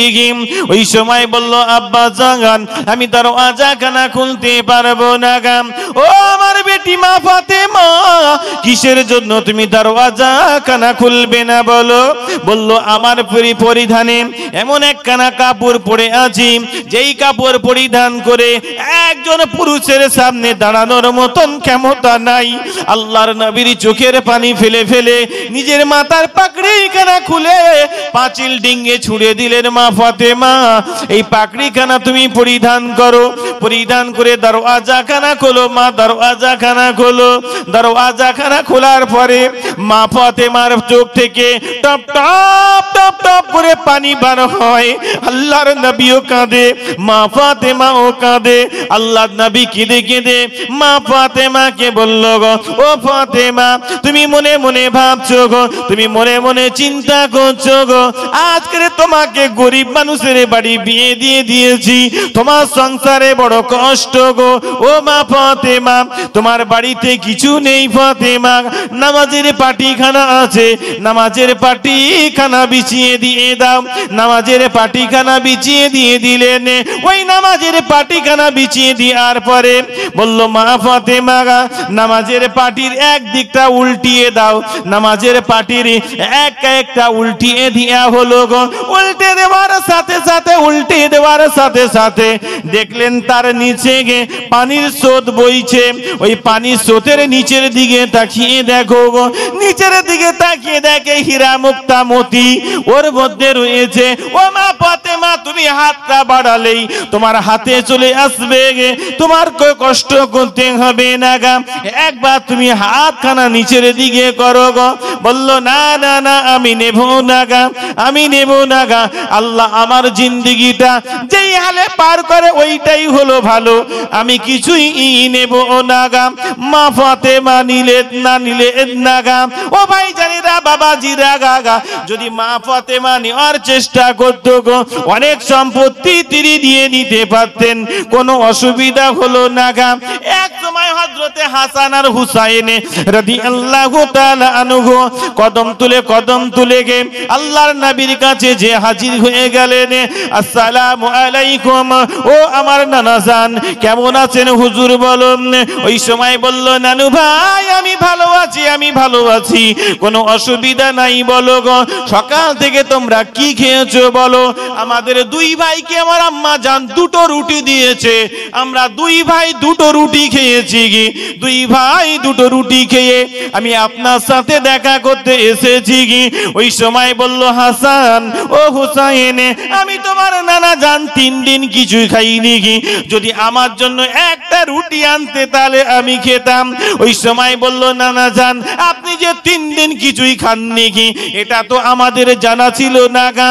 যদি আপনি বলেন দুপুরবেলা আপনাকে দাওয়াত করে যাব গো, আপনি দুপুরবেলা আমার বাড়িতে যে খাওয়া দাওয়া করবেন। ও আমার কলিজার টুকরা হাসান আর হুসাইন, ও আমার নয়নের মনি হাসান আর হুসাইন, আমি একা যাব। আসহাবে সুফফারা তারাও তো কিছু খাইনি, তারা না খাওয়া অবস্থায় আছে গে, আমি কি তাদেরকে সাথে করে নিয়ে যাব না গা। ইয়া রাসূলুল্লাহ, ইয়া হাবিবাল্লাহ, হুজুর আপনি ওদেরকেও সাথে করে নিয়ে যাবেন, কোনো অসুবিধা হবে না গা। হাসান হুসাইন বাচ্চা ছেলে, বাড়িতে বলতে মনে নাই, বাড়িতে বলতে মনে নাই, খেলা করছে। এমন সময় জোহরের নামাজ হয়ে গেছে। জোহরের নামাজ পড়ে দিন দুনিয়ার বাদশা সাহাবায়ে কেরামদেরকে বলছে, ও আমার সাহাবায়ে কেরামেরা, আমার গরিব মেয়ের বাড়ি আজকের দাওয়াত, তোমরা কে যাবে বলো। এক বাক্যে সবাই উঠে দাঁড়িয়ে বলল, হুজুর আমরা সবাই যাব আপনার মেয়ের বাড়ি। দূর থেকে আল্লাহর নবী আসছে, ফাঁকা মরুভূমি জায়গা তো, দেখতে পেয়েছেন আল্লাহর নবী আসছে, দৌড়ে দৌড়ে হাসান হুসাইন বাড়িতে গেছে। আম্মা জান বড় ভুল হয়েছে। বলে কি? বলে এরকম ঘটনা, আল্লাহর নবী 3 দিন কিছু খায়নি, দাওয়াত করে এসেছি, বলতে মনে নেই, কি হবে? বললো বাড়িতে তো কিচ্ছু নেই, এক মুঠো বি আটা নেই, একটা রুটি করে দেবো, কিছুই নাই। বললো তাই? বলছে হ্যাঁ। বলে আমার নবী বেইজ্জতি হবে, আমার সাথে সাথে সাহাবায়ে কেরামেরা বেইজ্জতি হবে, কি হবে উপায়? আপনি একটা ব্যবস্থা করুন না। বললো কি ব্যবস্থা করব? আমার কানের দুলটাও নেই, গলার হারও নেই, হাতের বালা নেই, সব বিক্রি হয়ে গেছে, আর তো কিছুই নাই, আর তো কি নেই, কি এমন কি আছে দেবো? ওই সময় হযরত হাসান আর হুসাইন ঝরঝর করে কাঁদছে, চোখের পানি ফেলছে, আমার নানাজান বেইজ্জতি হবে, কি হবে উপায়? বাড়িতে কিছু নাই। একমাত্র হযরত হাসান আর হুসাইনের মাথায় হাত বুলিয়ে বলছে, আমি সব শেষ করে দিয়েছি, কিন্তু একটা জিনিস আমার কাছে আছে। বলল কি? নামাজের পাঠি। বলে নামাজের পাঠি আমার কাছে আছে। বললো তাহলে কি করবেন আপনি? বলে আমি যা করি করব, তোমরা এক কাজ করো, বাইরে বসার জায়গা করো। বাইরে বসার জায়গা তো কিছু নেই, একমাত্র একটাই চামড়া আছে, কি করবে? ওইটাই বিছানো হলো। আল্লাহর নবী আসলেন, আসার পরে এসে বলল, সাহাবারা আমার গরিব মেয়ের বাড়ি গো, হ্যাঁ সবাইকে বসার জায়গা দিতে পারবে না, যে যেখানে পারো বসে যাও। যে যেখানে পারো বসে গেল। আল্লাহর নবী বসলেন, সাহাবায়ে কেরামরা বসলেন, যে যেখানে সুযোগ পেয়েছে, ধুলোতে হোক, ঘাসে হোক, মাটিতে হোক, সব বসে গেছেন। এমন সময় আল্লাহ মা ফাতেমা ঘরের ভেতরে সেজদায় পড়েছে, নামাজের পাটি বিছিয়ে আল্লাহর কাছে কাঁদছে, আল্লাহ তুমি ইজ্জত রক্ষা করো। আল্লাহর নবীর বেইজ্জতি হবে, সাহাবায়ে কেরামরা বেইজ্জতি হবে। আপনি রাতকে দিন করে দিতে পারেন, আর দিনকে রাত করে দিতে পারেন, আমিরকে ফকির বানাতে পারেন, ফকিরকে আমির বানাতে পারেন। আল্লাহ আপনি তো সব কিছু করতে পারেন, আল্লাহ আপনি তো ব্যবস্থা করেন। আল্লাহ পাক সঙ্গে সঙ্গে জিবরাইলকে পাঠালেন, জিবরাইল যাও জান্নাত থেকে একটা খাঞ্চে খাবার নিয়ে মা ফাতেমার কাছে হাজির হয়ে যাও। মা ফাতেমার কাছে আসলেন, মা ফাতেমার কাছে খাবার দিলেন। ওই খাবারটা নিয়ে আল্লাহর নবীর সামনে বসিয়ে দিলেন। আল্লাহর নবী সবাইকে বার করে করে খাবার দিচ্ছেন। একজন সাহাবা উঠে দাঁড়ালেন, দাঁড়িয়ে বলছে, ইয়া রাসূলুল্লাহ, হাবিবাল্লাহ, একটা প্রশ্ন করব। বলল, কি? বলে, এত সুন্দর খাবার আমি জীবনে কোনোদিন দেখিনি। এ খাবার কোথা থেকে এসেছে, কিভাবে এসেছে, কি খাবার এটা, আমাদের কোনো মাথায় ঢোকে না, একটু বলবেন হুজুর? তখন বলছে, দাঁড়াও, এই বিষয়ে আমার মা ফাতেমা খুব ভালো জানেন। মা ফাতেমা যখন বলল, মা ফাতেমাকে বলল, ফাতেমা, এ খাবার কোথা থেকে এসেছে, একটু বলবে? তখন বলছে, হুজুর, এত মানুষের সামনে আপনি আমাকে বেইজ্জতি করবেন? তখন বলল, না, আমি জানি কোথা থেকে এসেছে, কোথা থেকে কিভাবে এসেছে, আমি সব জানি, কতজনের খাবার এসেছে তাও জানি। আমি নবী, সামনে যতটা দেখতে পাই পেছনেও ততটা দেখতে পাই, ডান দিকে যতটা দেখতে পাই বাম দিকেও ততটা দেখতে পাই, উপরে যতটা দেখতে পাই নিচেও ততটা দেখতে পাই, তো কোনো অসুবিধা নাই, আমি সব কিছু দেখতে পাই। তবে শোনো, আমি তোমার মুখ থেকে তুমি বলবে, আমার সাহাবায়ে কেরামেরা শুনবে, আর শুনে ওদের ঈমানটা পাক্কা হবে, ওরা আর কারুর কাছে চাইবে না, বিপদে পড়লে মুসিবতে পড়লে সেই আমার আল্লাহর কাছে চাইবে। জোরে বলুন না সুবহানাল্লাহ। বোঝা গেল না কথাটা? আলোচনাটা আমার এইটাই, যে বিপদে পড়বেন, মুসিবতে পড়বেন, সমস্যায় পড়বেন, রাতের অন্ধকারে তাহাজ্জুদের নামাজ পড়ে আল্লাহর কাছে চোখের পানি ফেলে আপনি কাঁদবেন, নিশ্চয়ই আমার আল্লাহ আপনাদের সমস্যা সমাধান করে দেবেন। কথাটা ঠিক বলছি না ভুল গো? হ্যাঁ, জমিনের মালিককে, আসমানের মালিককে, চন্দ্র সূর্যের গ্রহর মালিককে, সবকিছু আমার আল্লাহ পাক ভালো জানেন, নাকি গো? আল্লাহ যদি মনে করেন আপনাকে দৌলত দিতে পারে, আল্লাহ যদি মনে করে দৌলত কেড়ে নিতে পারে, পারে নাকি বলেন? ফেরাউনের কত সম্পত্তি দিয়েছিল, হামানের কত সম্পত্তি ছিল, আবু জেহেলের কত ছিল, হ্যাঁ, কারুনের কত সম্পত্তি ছিল। কারুন বলেছিল, কারুনকে যখন বলেছিল লা ইলাহা ইল্লাল্লাহ, মুসা কারিমুল্লাহ, তুমি লা আল্লাহ ছাড়া কোনো মাবুদ নাই, তুমি মেনে নাও। বলল, তোমার খোদা আমাকে কি দেবে? তখন বলল, তোমার কি চাই? আমার খোদার কাছে এমন কোন জিনিস নেই যে আমার খোদার কাছে নেই। বলল, আমাকে সোনা দিতে হবে, সোনা দাও। তখন সোনা দিয়েছিল। সোনা কোথায় পাওয়া যাবে?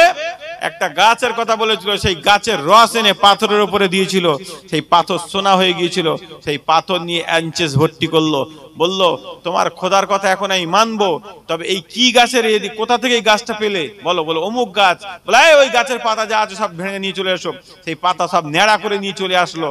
তখন বলল, তোমার খোদা আমাকে কি দিল? ও তো আমার রাজত্বের এলাকার গাছ দিয়ে তুমি সোনা বানিয়ে আমাকে দিয়েছো, কিন্তু তোমার খোদা তো কিছু দেয়নি। আল্লাহ পাকের গজব নাজেল হলো, কারুন মাটির তলায় চলে গেল। ঠিক বলছি না ভুল? সেই কারুন যদি মাটির তলায় চলে যেতে পারে, আমরা কি 2 টাকার পয়সাওয়ালা? আমরা কি গো বলেন? 2 টাকার পয়সাওয়ালা কি না? 2 টাকার পয়সাওয়ালা না। আল্লাহর নবী এক সময় যেতে যেতে নাকে কাপড় দিয়েছিলেন। তখন বলল, তোমরা গন্ধ পাচ্ছ? না হুজুর, গন্ধ পাচ্ছিনি। তখন বললো, তোমরা গন্ধ পাবে, দেখো। বিচ্ছিরি একটা গুয়ের গন্ধ বার হচ্ছিল। তখন বলছে, এই গন্ধটা কার জানো? বললো, কার? বললো, এটা কারুনের বাড়ি ছিল এই জায়গাতে, সেই কারুনের গায়ের গন্ধ এখন পাওয়া যাচ্ছে, গুয়ের মতন গন্ধ। তাহলে টাকা কোন কাজে লাগলো ভাই? কি গো বলেন? টাকা কোন কাজে লেগেছে? কোনো কাজে লাগবে না। আল্লাহকে খুশি করতে পারলে, নবীকে খুশি করতে পারলে, আল্লাহর ওলিদেরকে খুশি করতে পারলে, তাহলে আমাদের টাকা আমাদের পেছনে পেছনে ঘুরে বেড়াবে। জোরে বলুন না সুবহান আল্লাহ। যেমন আল্লাহর ওলিদের পেছনে টাকা ঘুরে বেড়ায়, নাকি বলেন? আল্লাহর ওলিদের পেছনে টাকা জুড়ে বেড়ায়। সবের কথা বললাম, তাহলে একটা বড় পীর সাহেব কেবলার কথা একটুখানি বলি। কি গো বলেন? বড় পীর সাহেবের কথা বাকি থাকবে নাকি? বাকি থাকবে? একটা বুড়িমা বড় পীর সাহেবের কাছে এসেছে, এসে বলছে, হুজুর, আমার বাচ্চা কাচ্চা নেই, আপনি একটু দোয়া করুন, আপনি একটু দোয়া করুন। তখন একটু দোয়া করেছিলেন, যাও তোমার সন্তান হবে, যাও। দোয়া করে দিয়েছিলেন। তিনি যে দোয়া করেছিলেন, একটা তাবিজ দিয়েছিলেন। বুঝতে গেল তো? তাবিজটা কি দিয়ে দিয়েছিলেন সেটা আমি বলছি। তাবিজটা দিয়েছিলেন, বলে, যাও তোমার সন্তান হবে। 7টা সন্তান হয়েছিল। বলি, তাবিজটা রেখে লাভ নেই, তাবিজটা খুলে ফেলে দিয়েছিলেন। তাবিজটা যখনই খুলে ফেলে দিয়েছিলেন, সঙ্গে সঙ্গে 7টা সন্তান সব মারা গিয়েছিল। হুজুরের কাছে যখন কাঁদলেন, তখন বলছে, আল্লাহর ওলিদের প্রত্যেকটা জিনিসের দাম থাকে। জোরে বলুন না সুবহানাল্লাহ। কোনোটাকেই অস্বীকার করা যাবে না। যাবে কি? কোনোটাই অস্বীকার করা যাবে না। আল্লাহর কোরআন বলছে ইন্নামা আউলি আল্লাহি লা খাউফুন আলাইহিম ওয়া লা হুম ইয়াহজানুন, নিশ্চয়ই যারা আল্লাহর ওলি তাদের কোনো ভয় থাকে না, তাদের কোনো খৌফ থাকে না, তারা আল্লাহ পাকের রহমতে তারা জান্নাতের ভেতরে চলে যাবে। জোরে বলুন না সুবহানাল্লাহ। আপনি যদি নবী প্রেমী যদি না হতে পারেন, নবীকে যদি ভালোই না বাসতে পারেন, আল্লাহর ওলিকে আপনি হতেই পারবেন না। হতে পারবেন কি? আল্লাহর ওলি হওয়া যাবে কি? আল্লাহর ওলি হওয়া যাবে না। এবার মূল আলোচনায় আমি পৌঁছে যাই। আল্লাহর নবী প্রথম কি বলেছিলেন? লা ইউমিনু আহাদুকুম হাত্তা আকুনা আহাব্বা ইলাইহি মিন ওয়ালিদিহি ওয়া ওয়ালাদিহি আন-নাসি আজমাইন। তোমার বাপ, তোমার মা, তোমার আত্মীয়স্বজন, তোমার প্রতিবেশী সবকিছু থেকে আমি রাসূলুল্লাহ আমাকে বেশি ভালোবাসতে হবে, তাই কি না? তাহলে ওয়াসকুরুনি, তিনি আল্লাহর নবীকে চিঠি দিয়েছিল, ইয়া রাসূলুল্লাহ, ইয়া হাবিবাল্লাহ, আমি আপনার সাথে দেখা করতে পাচ্ছি না, কারণ আমার বাড়িতে আছে আমার মা। আমার বাড়িতে আছে আমার মা, আমার মাকে দেখার কেউ নেই, আমার মা সেবা যত্ন করতে হয়, আমার মাকে খেতে দিতে হয়। আমি যে আপনাকে দেখতে পাচ্ছি না, তাহলে আপনাকে না যদি দেখি, তাহলে আমার উপায়টা কি হবে, আমার অবস্থাটা কি হবে? যখন তিনি এই কথা বললেন, সঙ্গে সঙ্গে বললেন একটা চিঠি লেখো। কি বললেন? চিঠি লেখো। চিঠি লিখে পাল্টা চিঠি দিলেন কাকে? ওয়াইসকুরুনুকে। ফের চিঠি দিয়েছিলেন। উদাহরণস্বরূপ আপনাদেরকে বলছি, ওয়াজ নয়, উদাহরণস্বরূপ এই চিঠি দিয়েছিলেন। সেই চিঠির মধ্যে কি বলেছেন? আমার সাথে দেখা করাটা তোমার জরুরি নয়, তুমি তোমার মায়ের সেবা করাটা তোমার বড় জরুরি। জোরে বলুন না সুবহানাল্লাহ। ঠিক বলছি না ভুল? হ্যাঁ, তাহলে মায়ের সেবা আমরা করব। আজকের যে এই মিলাদের মাহফিলে এসেছি, আমাদের মাদের জন্য দোয়া করা হবে না? হবে না? কি গো? আল ওয়ালিদাইনি ইহসান, তোমরা আল্লাহর নবী বলল তুমি তোমার মাকে শ্রদ্ধা করো, মাকে ভালোবাসো, তাদের জন্য দোয়া করো, তাদের তোমরা কোরআন শরীফ পড়ো, তাদের জন্য দোয়া করো, তাদের কবরের আযাবকে আমার আল্লাহ maaf করে দেবে। জোরে বলুন না সুবহানাল্লাহ। অন্ধকার কবরে যখন আপনি চলে যাবেন, আপনার কিছুই থাকবে না, ধন দৌলত, টাকা পয়সা, অর্থ শর্ত, জমি জায়গা সব এই দুনিয়াতেই থেকে যাবে। আপনি একা অন্ধকার কবরে আপনাকে চলে যেতে হবে, ঠিক না?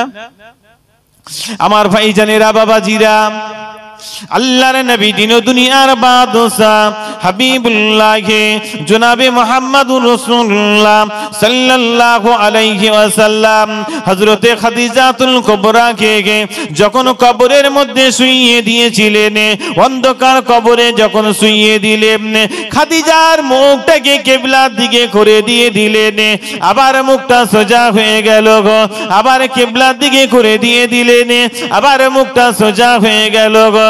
এই রকম করে তিনবার যখন মুখটা আবার সোজা হয়ে গেল গো, দিন ও দুনিয়ার বাদশা হাবিবুল্লাহ জনাবে মুহাম্মদুর রাসূলুল্লাহ সাল্লাল্লাহু আলাইহি ওয়াসাল্লাম ওই সময় কবরের মধ্যে ঝরঝর করে কাঁদতে শুরু করে দিলেন। আল্লাহ পাক সহ্য করতে পারলেন না। যাও যাও যাও জিবরাইল, আমার নবী কেন কাঁদে একবার জিজ্ঞাসা করো গো। আসসালামু আলাইকুম ইয়া রাসূলুল্লাহ, ইয়া হাবিবাল্লাহ, হুজুর আপনি খাদিজার কবরে দাঁড়িয়ে দাঁড়িয়ে অঝর নয়নে কাঁদেন কেন বলুন? আমি আমার খাদিজার জন্য আমি কাঁদি, আমার খাদিজার জন্য আমার চিন্তা হয়। আমি খাদিজার মুখটাকে যখন কিবলার দিকে ঘুরে দিলাম, মুখটা আবার সোজা হয়ে গেল গো। আমি আবার যখন কিবলার দিকে করে দিলাম, খাদিজার মুখটা আবার সোজা হয়ে গেল। নারে তাকবীর, নারে তাকবীর। হযরত মাওলানা মোহাম্মদ মফিজুল ইসলাম সাহেব, হযরত মাওলানা মোহাম্মদ মফিজুল ইসলাম সাহেব